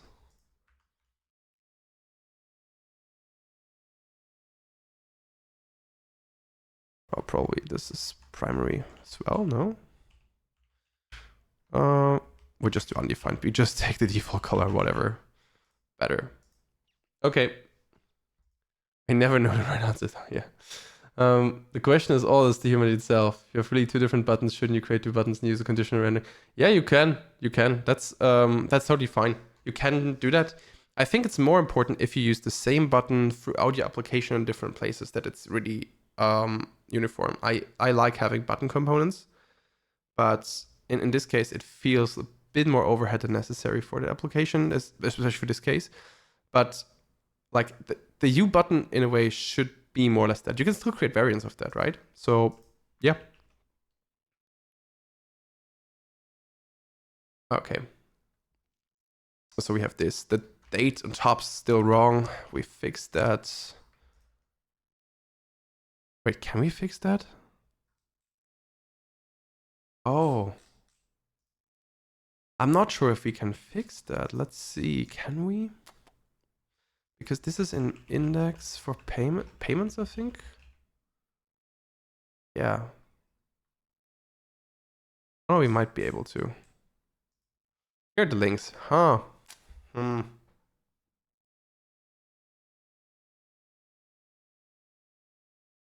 Probably should just fetch all payments here and just show them there. So let's do this to do fetch payments here later on. I mean, technically we can already do it now because we don't have an index page yet, but we get there. And then we say preview next payment here. So we have this. Yeah, we definitely have to extract utilities. We have payment 1. Okay. Let's see where we are. Set collection date. We can do this. We can set it in the future. We still have to show that somewhere though. And we also have to deal with existing payment or not.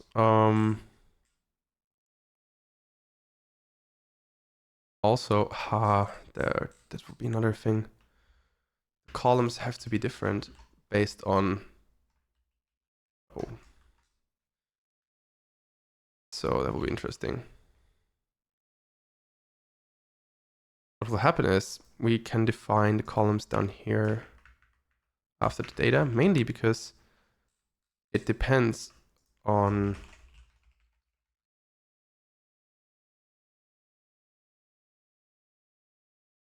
this existing payment, because if there's no existing payment, we don't want to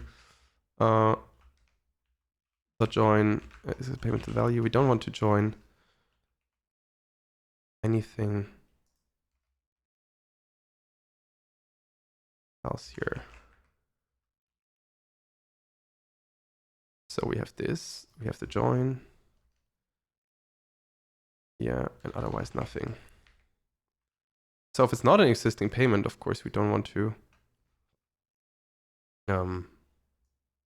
join anything as any. Better. Why is it a string? That shouldn't be a string.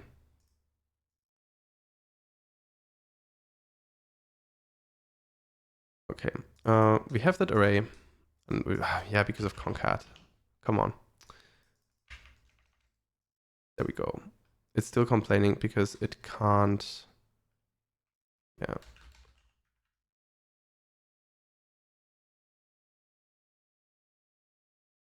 Yep, that looks better. Dot value. Okay. We have that part.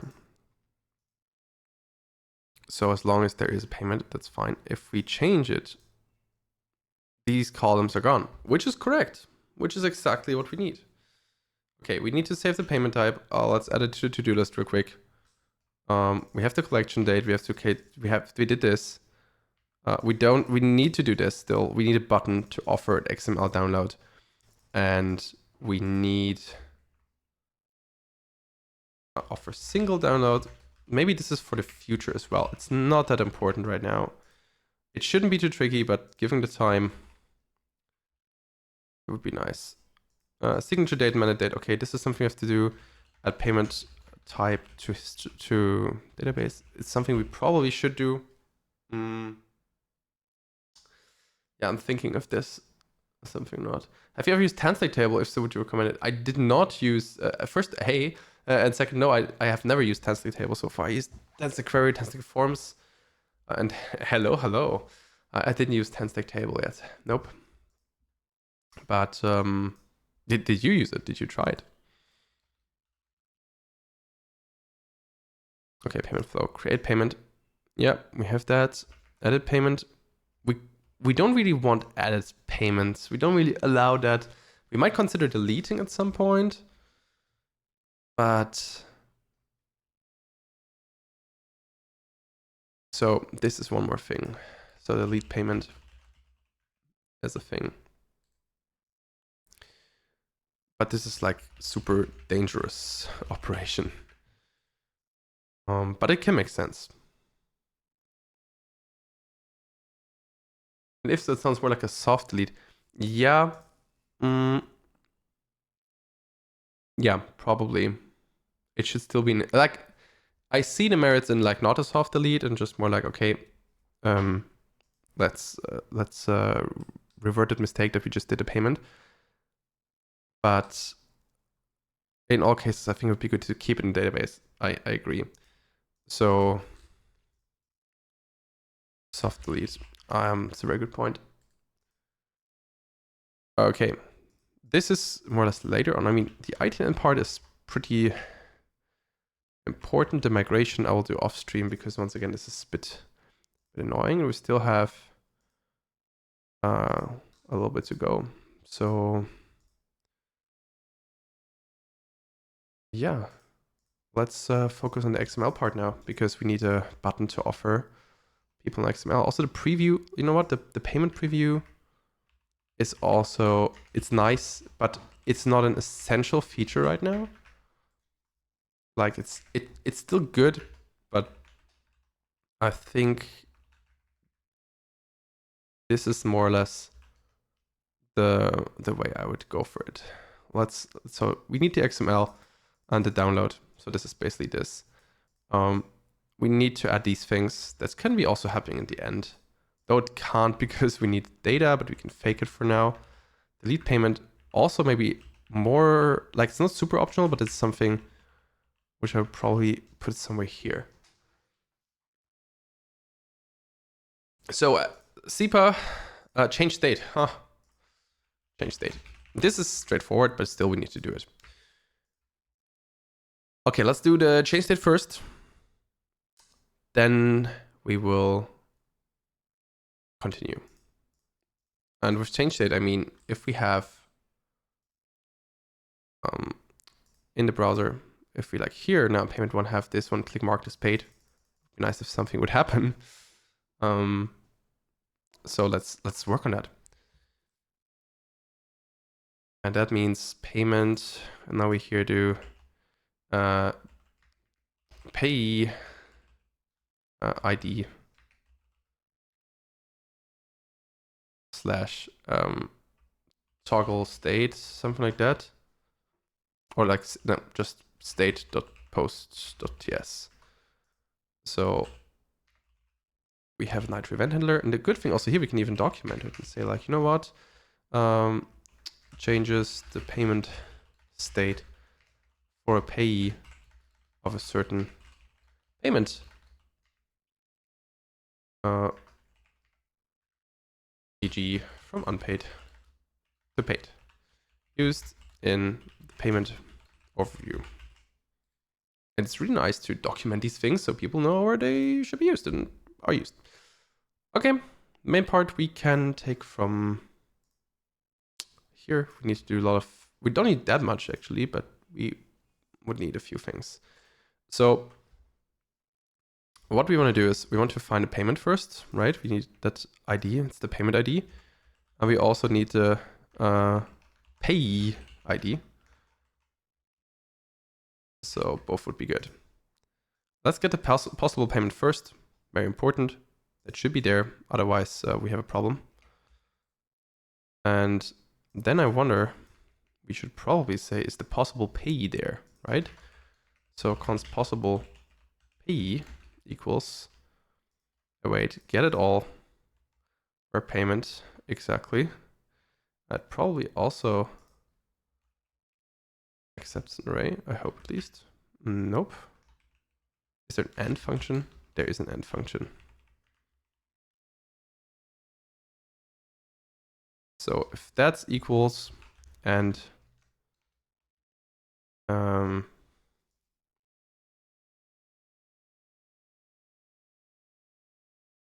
payment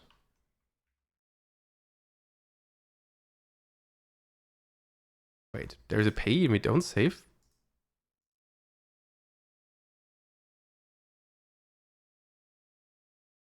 That's a problem. We should save the member ID. Why we don't do this? Okay. Like the,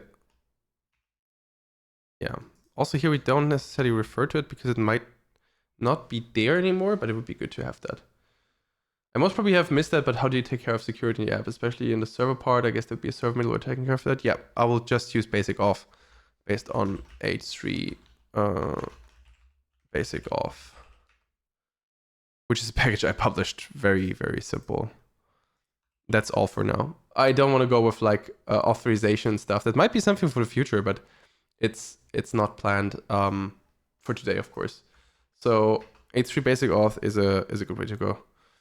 To just say like, okay, it's for an association. If we'll run there, they will just have a password set up, so we'll be fine.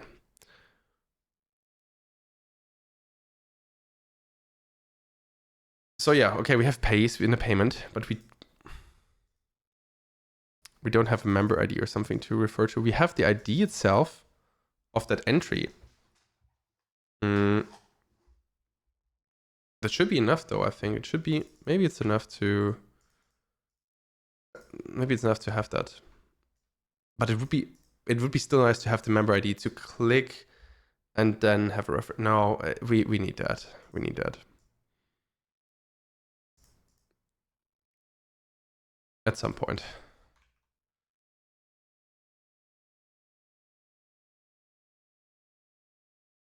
Cool solution which fits the purpose. Yeah, I think so too. Like I try to go with the most simple ways if possible.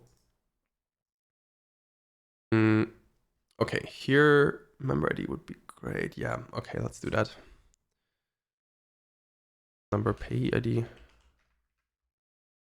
And if there's no possible payee, then we say, okay, you know what? We throw error, and otherwise we say we update the whole thing. And no, not just this. We need both const pay for payment condition. Is this? I also extract it here so we don't have to write it again.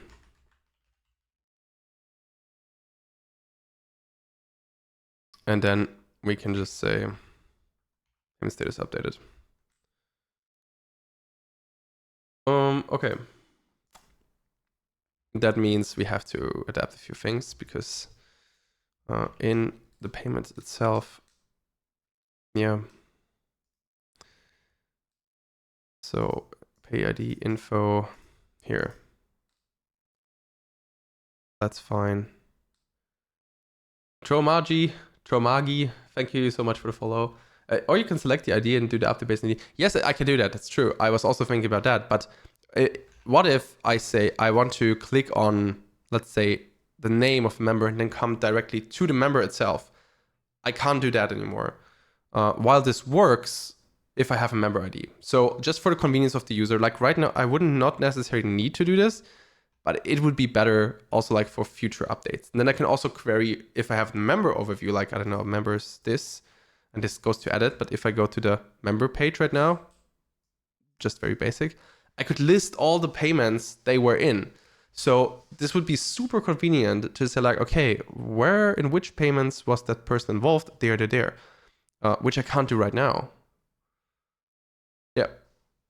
I was also for a second thinking about the easy solution, or like the lazy solution, let's say, but this will give me more headache later on.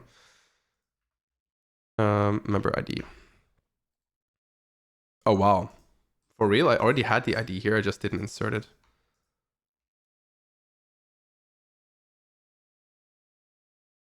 Checks out. Checks out. Okay. That's not too tricky then. Okay, what we can do is we just nuke the database again, and we can just put things in again, and we're fine. Probably also added the database, but yeah, too lazy for that, to be fair. Oh wait, stop. Migration. And also nuke the migrations folder, just because of course we can do it sequentially, step by step, but once again, we're not live yet. As soon as the application is live, we have to deal with migrations enough, probably. Okay. On that note, actually, you know what? Let's don't migrate yet, and let's add the other things that we didn't add yet. What will I add? This, we wanted to add a payment type, maybe. It might not hurt to add it, but okay, let's see. Maybe question mark, but this we need anyway. The signature date and mandate ID to the SEPA option, which brings us to members here, because we need to add this. So SEPA mandate ID. Yeah, wonderful. Come on. And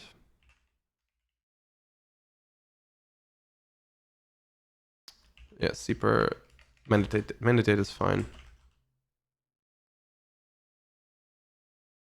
Okay. This also has to go into the forums, of course. So there's one more thing. Investigate bug to remove join date, leave date. Because I think right now it's a bit buggy, but this is for for later. The MVP can go live without it. Worst case, you can. We need delete options as well at some point. Delete options, but it's an MVP, so hey, they can just rename things. They can just, that's okay. That should go probably here. And this should probably go here. Okay. Fine. We are going for 2 hours already, and that's nice. Yeah,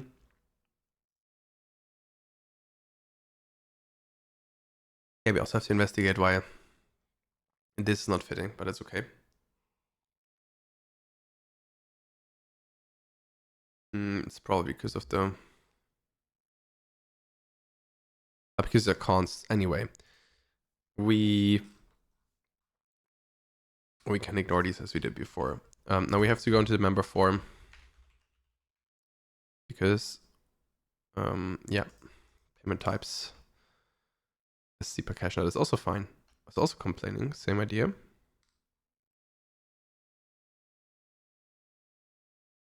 But we need to add a few things here, which are the mandate ID.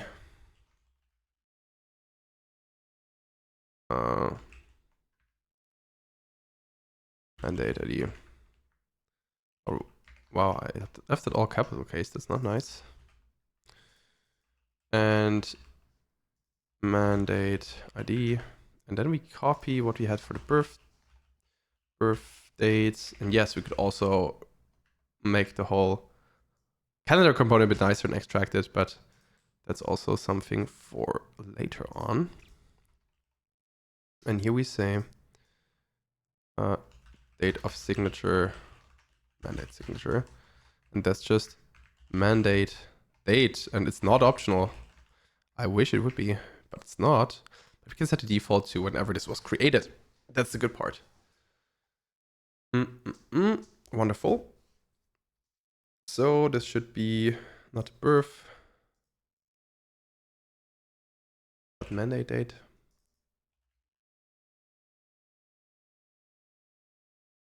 Seems good to me.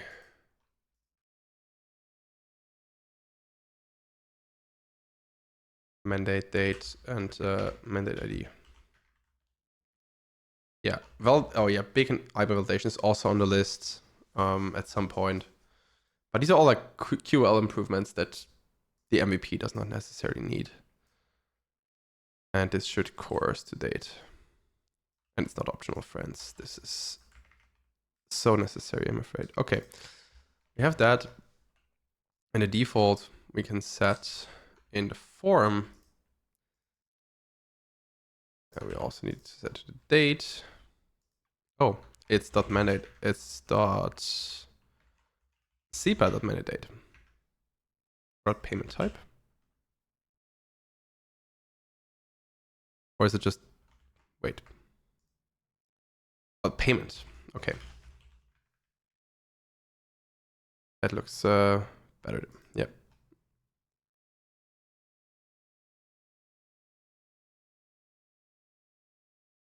Payment data, oh God.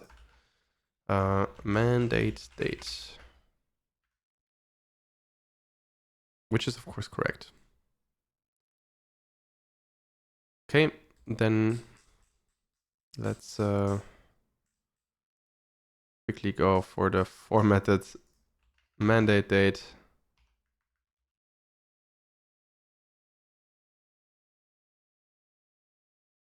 And we just say, okay, if it's, just do this. It doesn't exist on type, but we just, oh, that's interesting. Yeah, because it's true, it might not be. Kind of in there. We can do this. What was the input mask? Yeah, it was maska, exactly. That's fully correct. Maska. Also dropping the link in here. Brilliant beta, but working pretty well. And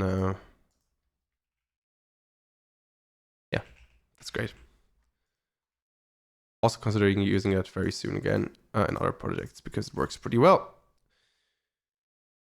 Okay, we have this, we can generate things. We have to probably adapt a whole bunch more, but it's fine. Because now that we have that member form schema, we have to check where it is used. And it's used, for example, in transformed member. So it is here used to validate things. And that's CPA big, and that's CPA mandate date.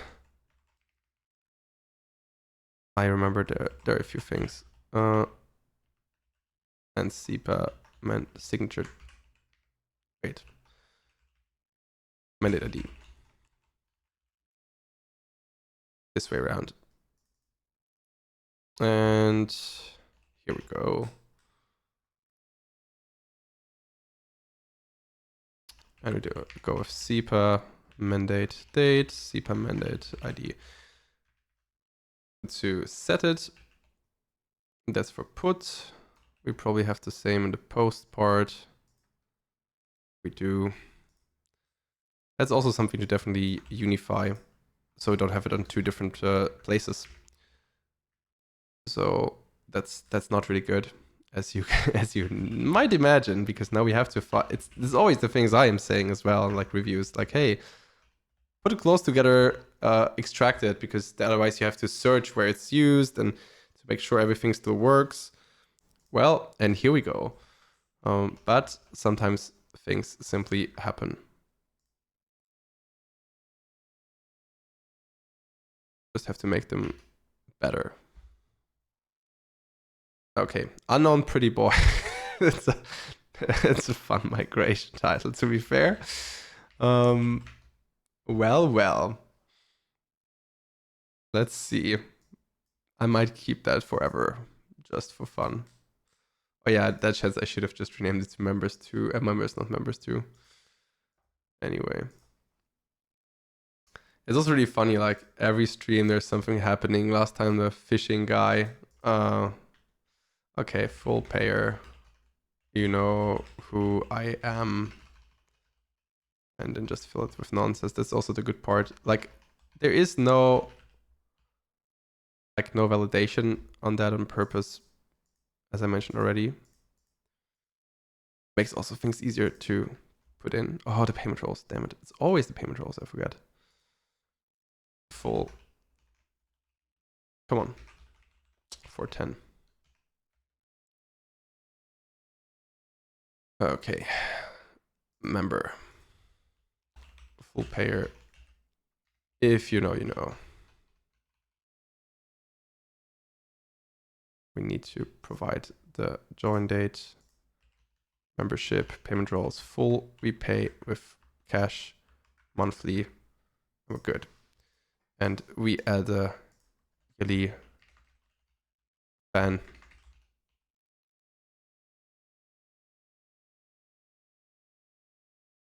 Membership ID 2, join date. Way earlier, doesn't matter who, when, whatever. And the payment full. Here we go. SEPA, we still have information on that, which is great. Oh, we changed the names. Oh, now autocomplete is broken. True. Maybe if I quickly fake it, yeah. Welcome back to autocomplete. It probably doesn't matter much, so the events are still on there. And I should copy them out just so I still have them somewhere. And of course, these are not my actual credentials. We generated them last time, as some of you might remember. Anyway, mandate ID can be 1. Date of mandate signature is false. Yeah, thanks. I mean, yeah. And we do yearly, we said, okay. Nice. That all is working, I hope. This is not saved. Okay, that's fine. Or like not, maybe not saved, maybe just like not shown. I mean, we could just check that very easily by taking a look at the network. But that's something to fix later on. SEPA. No, it's actually not saved. Wow. Why not? We put it in the post of the members as well. And here it's in there.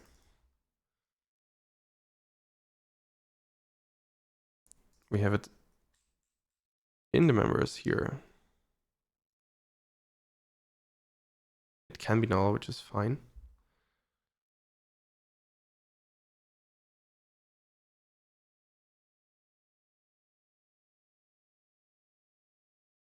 We set it here and we say, okay, if mandate data is in there, use it.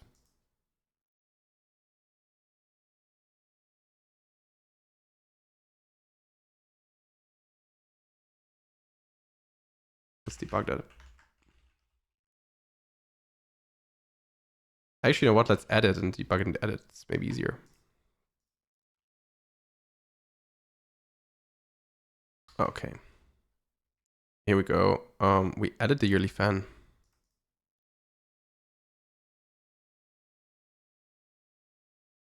And of course, like some improvements, like the validation shouldn't be in the future and so on. Okay, that's there. Mandate ID is in here, so SEPA mandate ID is also in there.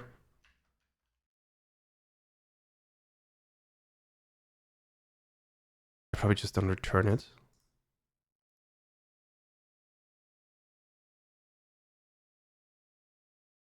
Could it be just don't return it? in id.get. Yeah. Yeah.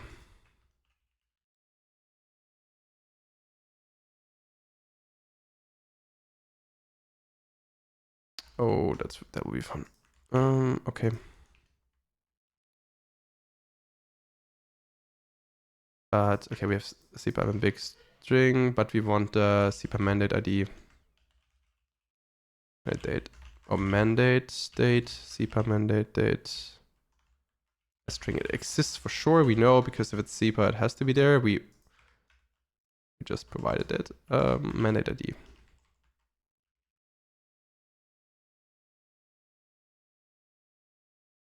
Yeah, now it's complaining that it's not a date. Yeah. We can just wrap it as date. It's fine. Or is it? Oh, it's actually straight away there. Okay. Then it's definitely there. Then we're fine. Did you register the master view directive with a plugin? I did not, I think. I did not. I just registered it inline because I didn't need it in many cases. But I do here. So we have this vmasker directive, right? And that's just where I got it. And then I just use vmasker. And that's it. That's the way to go. Maybe also something to talk about. Let me quickly add this to the list. Because it's nice to highlight the directive parts. View directive inline. Also considerations of maybe dropping directives altogether, by the way. I heard you'll learn this in this week's Deja Vu episode. But yeah. Oh, TS is working. Nice. Okay. So it's just an output problem. If we reload this, it's there. Okay. Lovely. Lovely. Then wait, view different directives. Not maybe. It's not decided there will be RFCs and whatever, but there's some considerations. It's not like a full-fledged out thing. It's more like, would it make sense to drop directives, yes or no? No. That's correct. That will be more on Thursday afternoon or so when the new Deja Vu episode drops. But Vue is directives. Not all directives, custom directives, I mean. Not like VF and stuff. Sorry. Custom directives. Yeah, I see that could have been a bit different. Yeah. Okay, we have that. We can create a new payment. This is preview. We don't need preview now. So we could just here list. Well, we have these. They don't work because there are no items. Let's start just now. Yeah. Collection date needs to be in the future as well. We can do it later on. Here we go. That works. And now we finally can implement it. Wonderful. Maybe that works already. Let's see. If we click, okay, we have to implement it still. We have to go to the ID here. We say const on state change. What we do is we say what we need is we need on state change. State change is weird. On toggle payment state, maybe we just pass in row dot ID. I think that's the only thing we need. Could it be? Member ID. Hey Tomagi, I'm new here. Hopped in because it seemed interesting. Can someone explain a little what's being made here? I'm happy to explain what's happening. So I'm building a little web application, an association manager, which is basically just to, deal with members in association. Very simple, like, I don't know, tiny volleyball club, whatever, or bowling, or whatnot. You can use it for anything, technically. I built this with a framework called Nuxt, which is a framework based on Vue.js. So all web front end, and we do a little bit of backend work here. So kind of full stack, right? I use something called Nuxt Hub, which eventually deploys to Cloudflare Pages. And deployment also still something that we have to do. But yeah, that's what I'm building here. This is all open source, and it's also live streamed for the whole time. So all the commits there were made on stream. There was just one batch of changes, tiny changes that I didn't code live, but we went through that yesterday. And now we're implementing the payments. The payment part is more or less here to just either say like, okay, you can pay in cash or whatever, or like with German batch processing for payments. So SEPA is called. And other options like, I don't know, Stripe and whatnot can also be considered, but that's like, the idea is to not use a payment provider necessarily. So yeah, that's what I'm building here with Nuxt, with Nuxt UI, also like a wonderful UI component library, and yeah, going well. And here we want to change the state, which is the ID, which is a number, is the ID of the member. Let's do member ID maybe. And we can probably also like, okay, payment state. If you have any questions, please like feel free to ask. Let us know. Row.has paid. Okay, here we go. And now what we want to do is we want to fetch / API finances. Yeah, almost. We also have this end-to-end type safety, which is really lovely. API finances payments pay ID state. That's not exactly correct. We have to update our route there. This should go closer to ID. This will be an index then. Index get, yes. This should be ID. And this will go to the pay ID. Yeah, that looks like a good structure. So we go for ID, pay ID state, and we fill this out. Plus member ID. And before, yeah, this other one is the payment, the member ID. This one should be. We don't even need the payment state. We can just toggle it. Plus route.params.id. Okay, this seems fine to me. Let's template string it. We don't even need a body.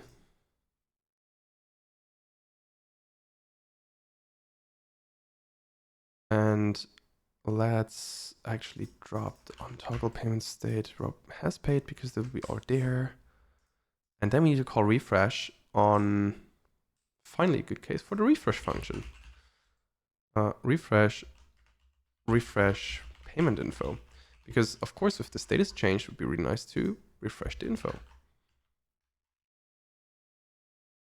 Maybe we could even like show some toast or something. It's like, hey, payment info refresh changed, whatsoever.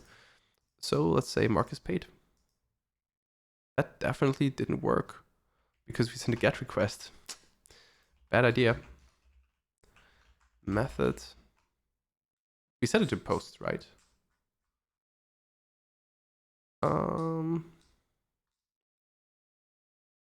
Post, yeah.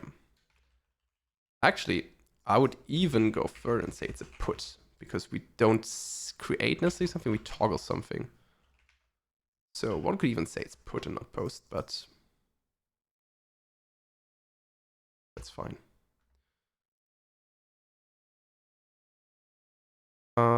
Finances payments 1 state not found. Okay, let's try it again. Why not? We are in payments ID pay ID state. So API finances payments one state method put, or like, it seems reasonable to me. I'm just not entirely sure if we can just try it again. So yeah, this is the same. Oh, it might not. Okay, it might not have taken the second parameter because there's a dash in there. Maybe that's not okay. Let's try it this way. Otherwise,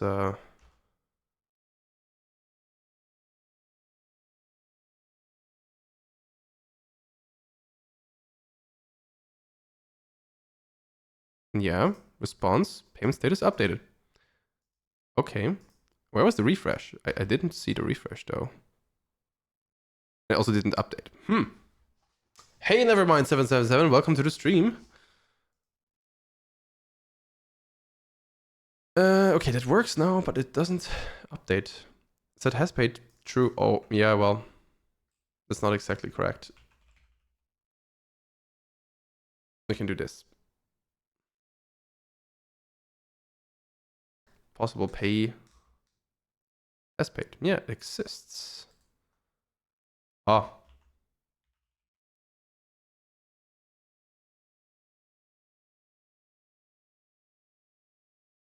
Let's try it again. Now, bad request. Okay, here we go.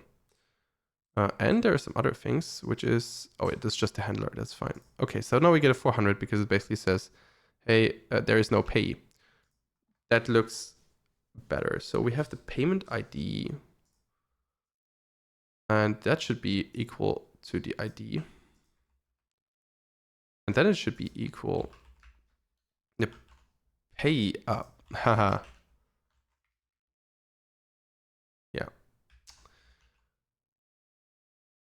True, false, true, false. Here we go. Lovely. Okay, feature implemented. Check. There's still a little bit of like, yeah, but it's fine. Okay, perfect. This is a big W for us. That's great. So we can cross that off our list. I'm afraid I'll have to just go for work in progress payments here again, and we will put it all nicely together at the end. So the last thing, so we have this the state change, right? Now offer XML download, and for all CPUs create XML. So this is something that's basically left to do. The rest is rather straightforward.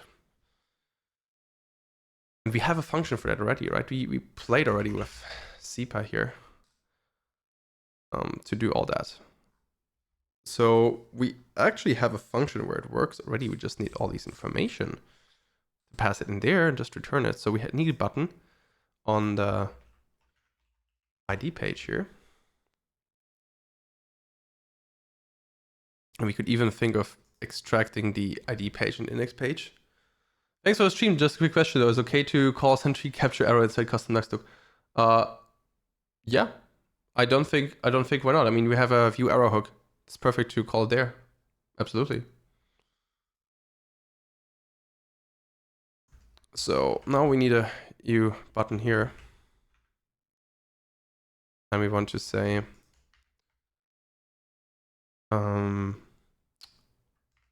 well, it should say creates or like download CPA file. But it should only be the case, well, it can always be the case, but it only needs it when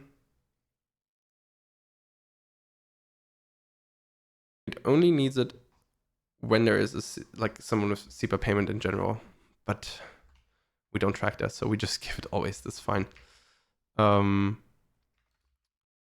We can just say to and target blank. Actually, we can just give download here as well, and then we say we have it already, right?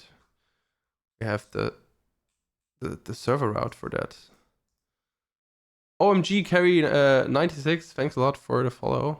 And of course, thanks for the follow, never mind 7 as well, if I forgot it before.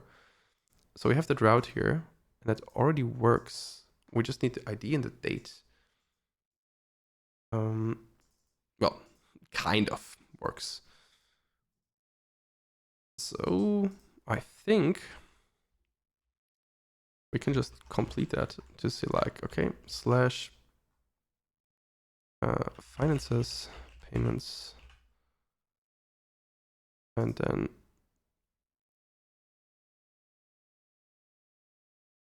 ID, date XML, yeah. Date, I have to insert all of that there. Plus route.params.id plus, this will be a template string eventually. Have the payment, so data value dot collection date without the dot. We just format it. Come on. If cPalink. We of course want to do this, and here we say const cPalink.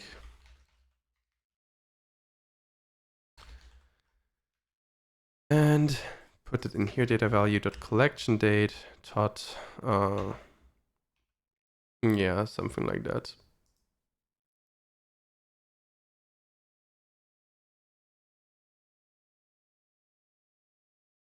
The question is though if this is actually correct, because we need to reformat it. Const date is, yeah, because it's a local time zone. We had a problem before. We don't need to split or anything. We just take it and create a new date out of that. Or if it's not there, whatever. And now we can just say const formatted date is not this, but yeah, damn it. Can we do this? Data value that there's there like 2 UTC string. Let's see. I'll just log that first, but it's something like that should be okay. Template string slash formatted date value. Lots of computer properties everywhere. And formatted date and cPalink.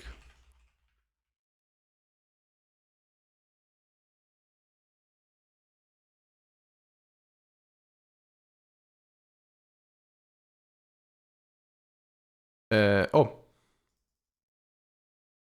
This is horribly wrong.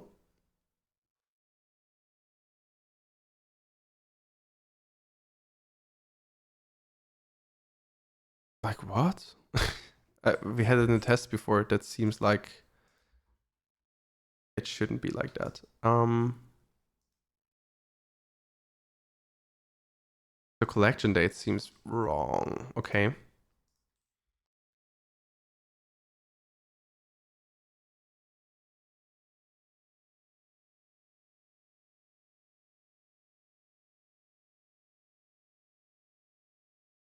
If we just run a date, I think it's still wrong.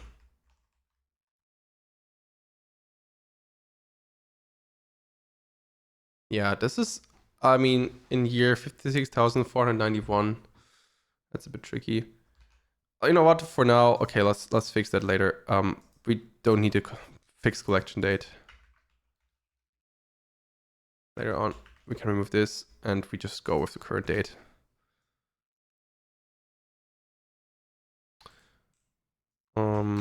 To do fix collection date. This has to be fixed before payments are registered, of course, but you know how it's going.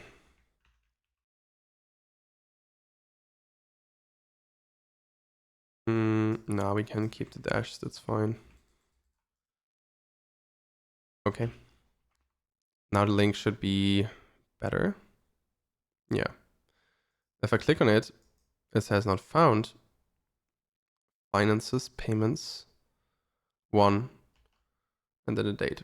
And if we check the server routes, finances, payments, ID, date.xml.ts. It's not found because it's throwing, or is it just not found because it's broken? Yeah, okay. It's not found because it's throwing. That's fine. Good. That's reasonable. Then let's get the details. So let's get creditor details.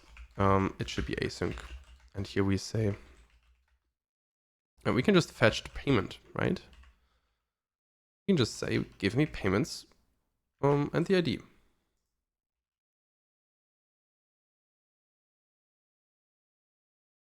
Doesn't matter if string or not. I mean, it's all URL. So we can technically even just return that, and it's fine.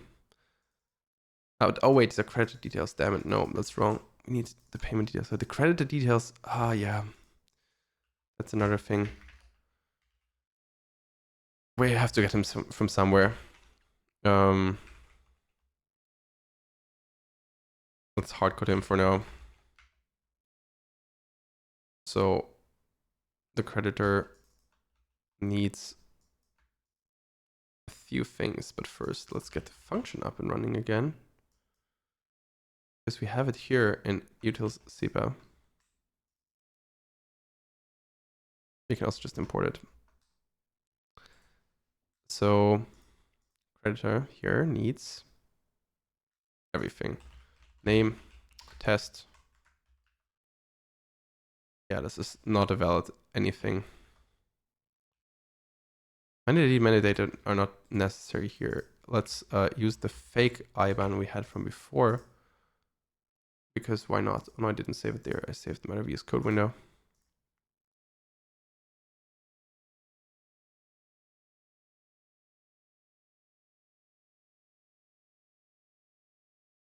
Okay, we have the creditor. I don't even need to wait it, but do update to the correct data. This is fine. Also for the case that I never know, we can hard code that and think about it later on. It's also on the list before delete options, creditor details. I think for end variables might be the easiest, or like a file, but we will see. Or maybe just like a KV entry. Super straightforward. What's missing? Creditor ID, name Ivan Big. So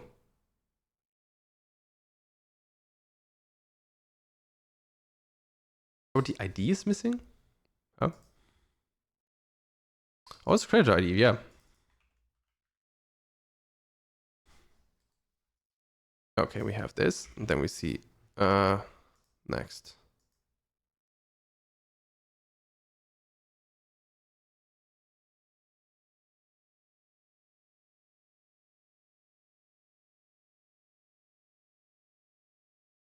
Okay.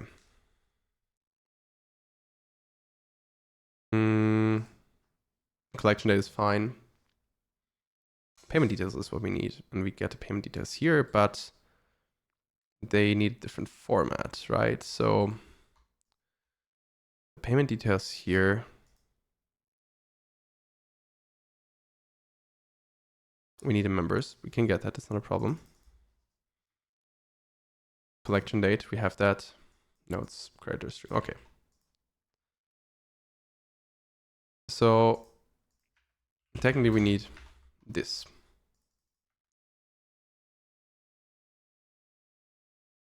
Const payment equals await this. Here we need payment.payees. That's we have this already. We don't need a collection date. We don't need a creditor. Let's read just this. Okay. And maybe notes. We don't have notes right now. Might add that in the future. Notes to payments. Let's keep it empty for now.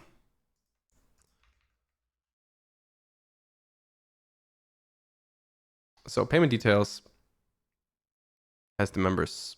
Oh yeah, and the members of course needs a little bit of different format once again.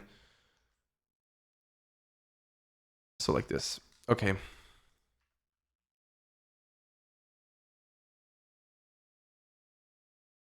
So what we want is we get a payee in and we return a member.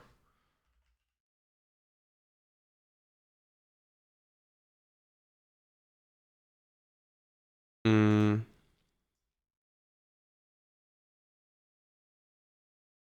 can use the internal API here again.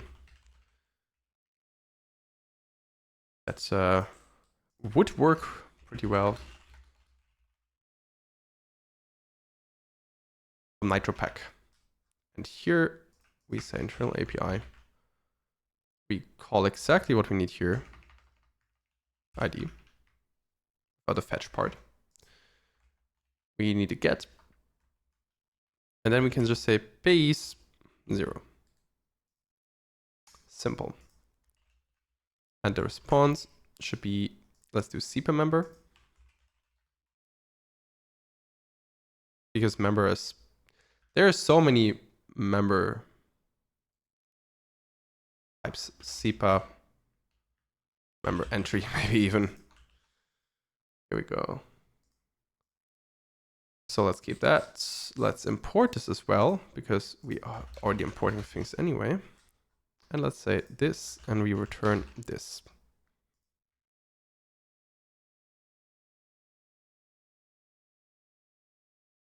We just pass transform pay to member, which means we technically just return members, which is a SEPA member entry, and notes, which is a string. And this, of course, a promise as well. And then everybody's happy except that part here. We need this. So let's fill out the things.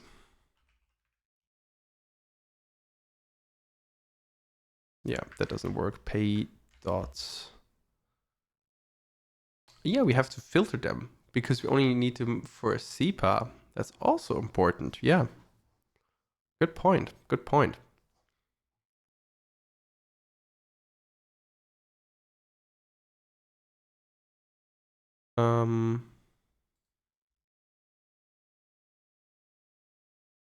But filter p dot payment.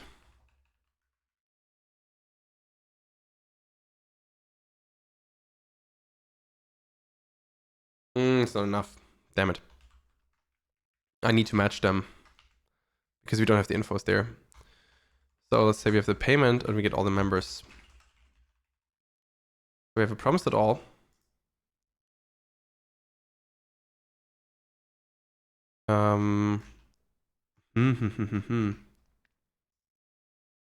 Okay, 1 second. Let me quickly check something.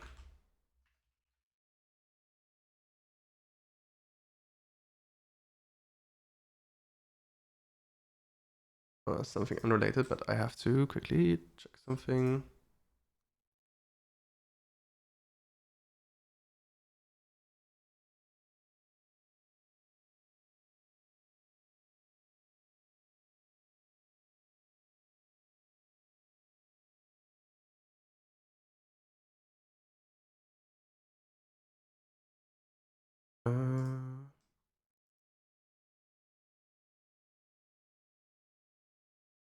Come on.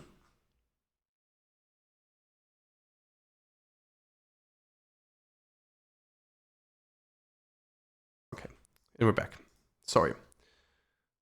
So we need the members. So let's do a promise at all. We need the members too. And we need the members because we need to match them.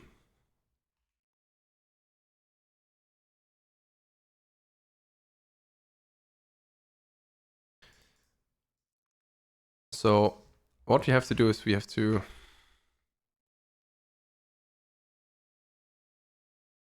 just filter them at the end actually for Boolean. It's fine.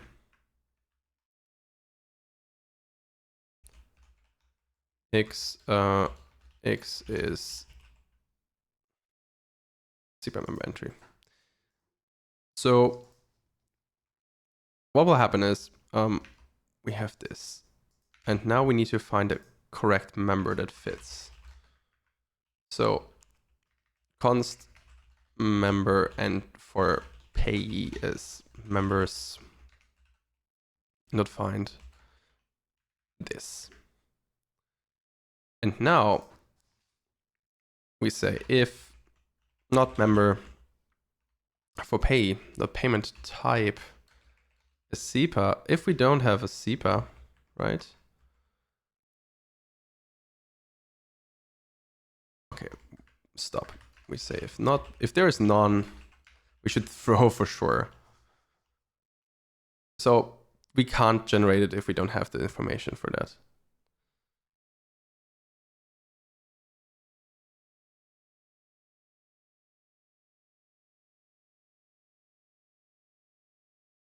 So I think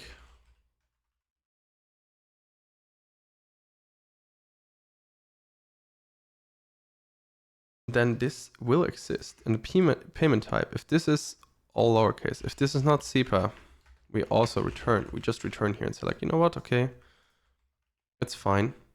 We don't need you.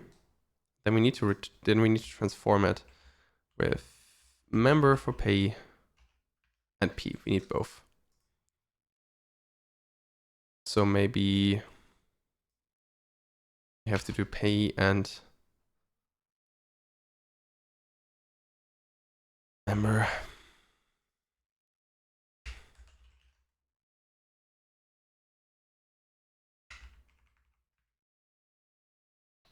Members ID.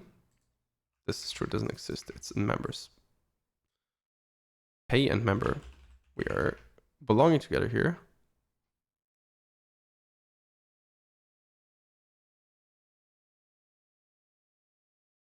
Or like this. And just say 0.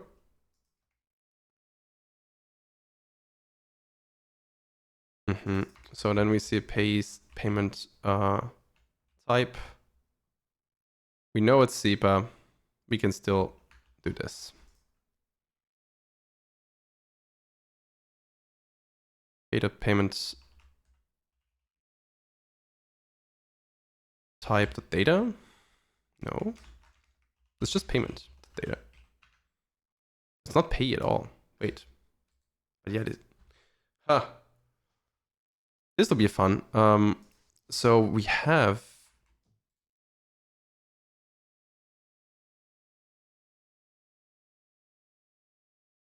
the payment type here. We have the payment role, we have payment ID, we have payment amount. What am I missing? Member should have. Okay, quickly jumping.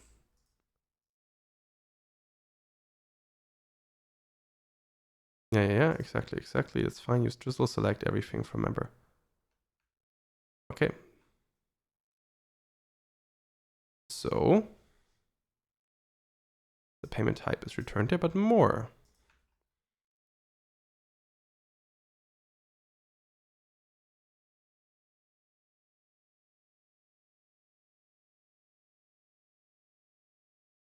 Why is there no payment in there? There should be, I thought. Payment schedule, 6 more. Yeah, thank you. Let's use two slash there. Because member itself has all these different types, right? So let's say declare a member.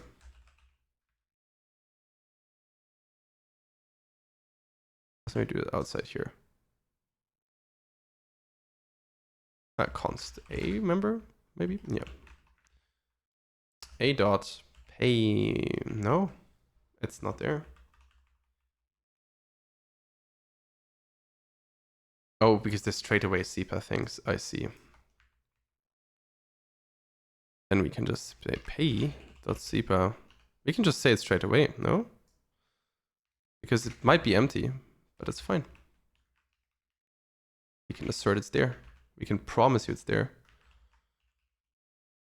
Okay, super big. What else is necessary?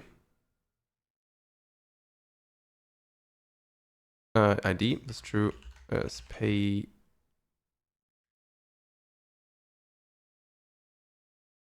What is the ID here? We'll see in a second. And mandate. Then we have ID set by SIPA mandate ID, and the signature date is just mandate date. Anything else we're missing right now?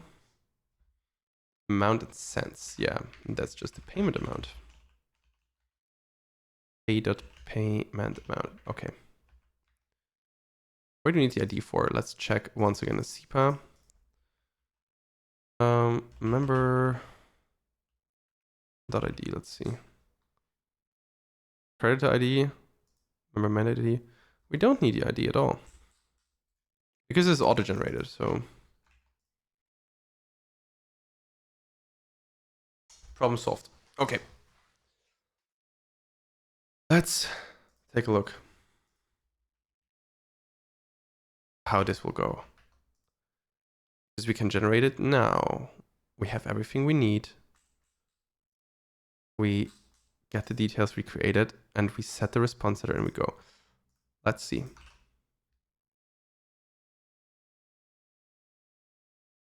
No ID or date provided.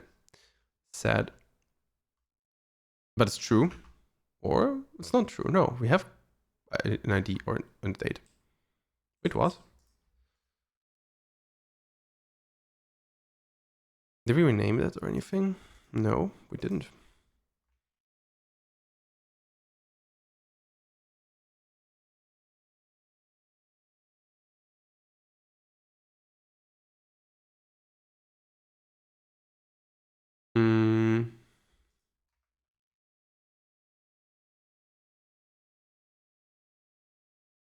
I'm pretty sure we have that. Let's see.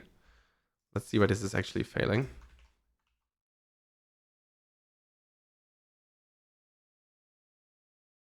Date is undefined, okay.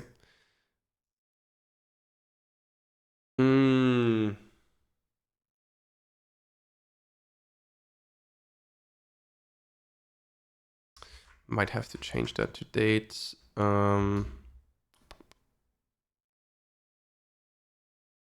That would be so nice. Yeah, the problem is it doesn't accept partials right now. I hope that will come in the future. So that's a problem. We do just this. That's fine. And then we say we take this as raw date. Let's say const date. Let's say if not date dot ends with .xml. It's a bit weird, but we just throw a 404. Not found. It's fine. And this is a raw date, basically. Say raw date with XML ending, and it's a workaround. Workaround because router does not support partial. Here in Nuxt it works, in Nitro it doesn't at the moment. So date is basically just slice this away, and then we can continue.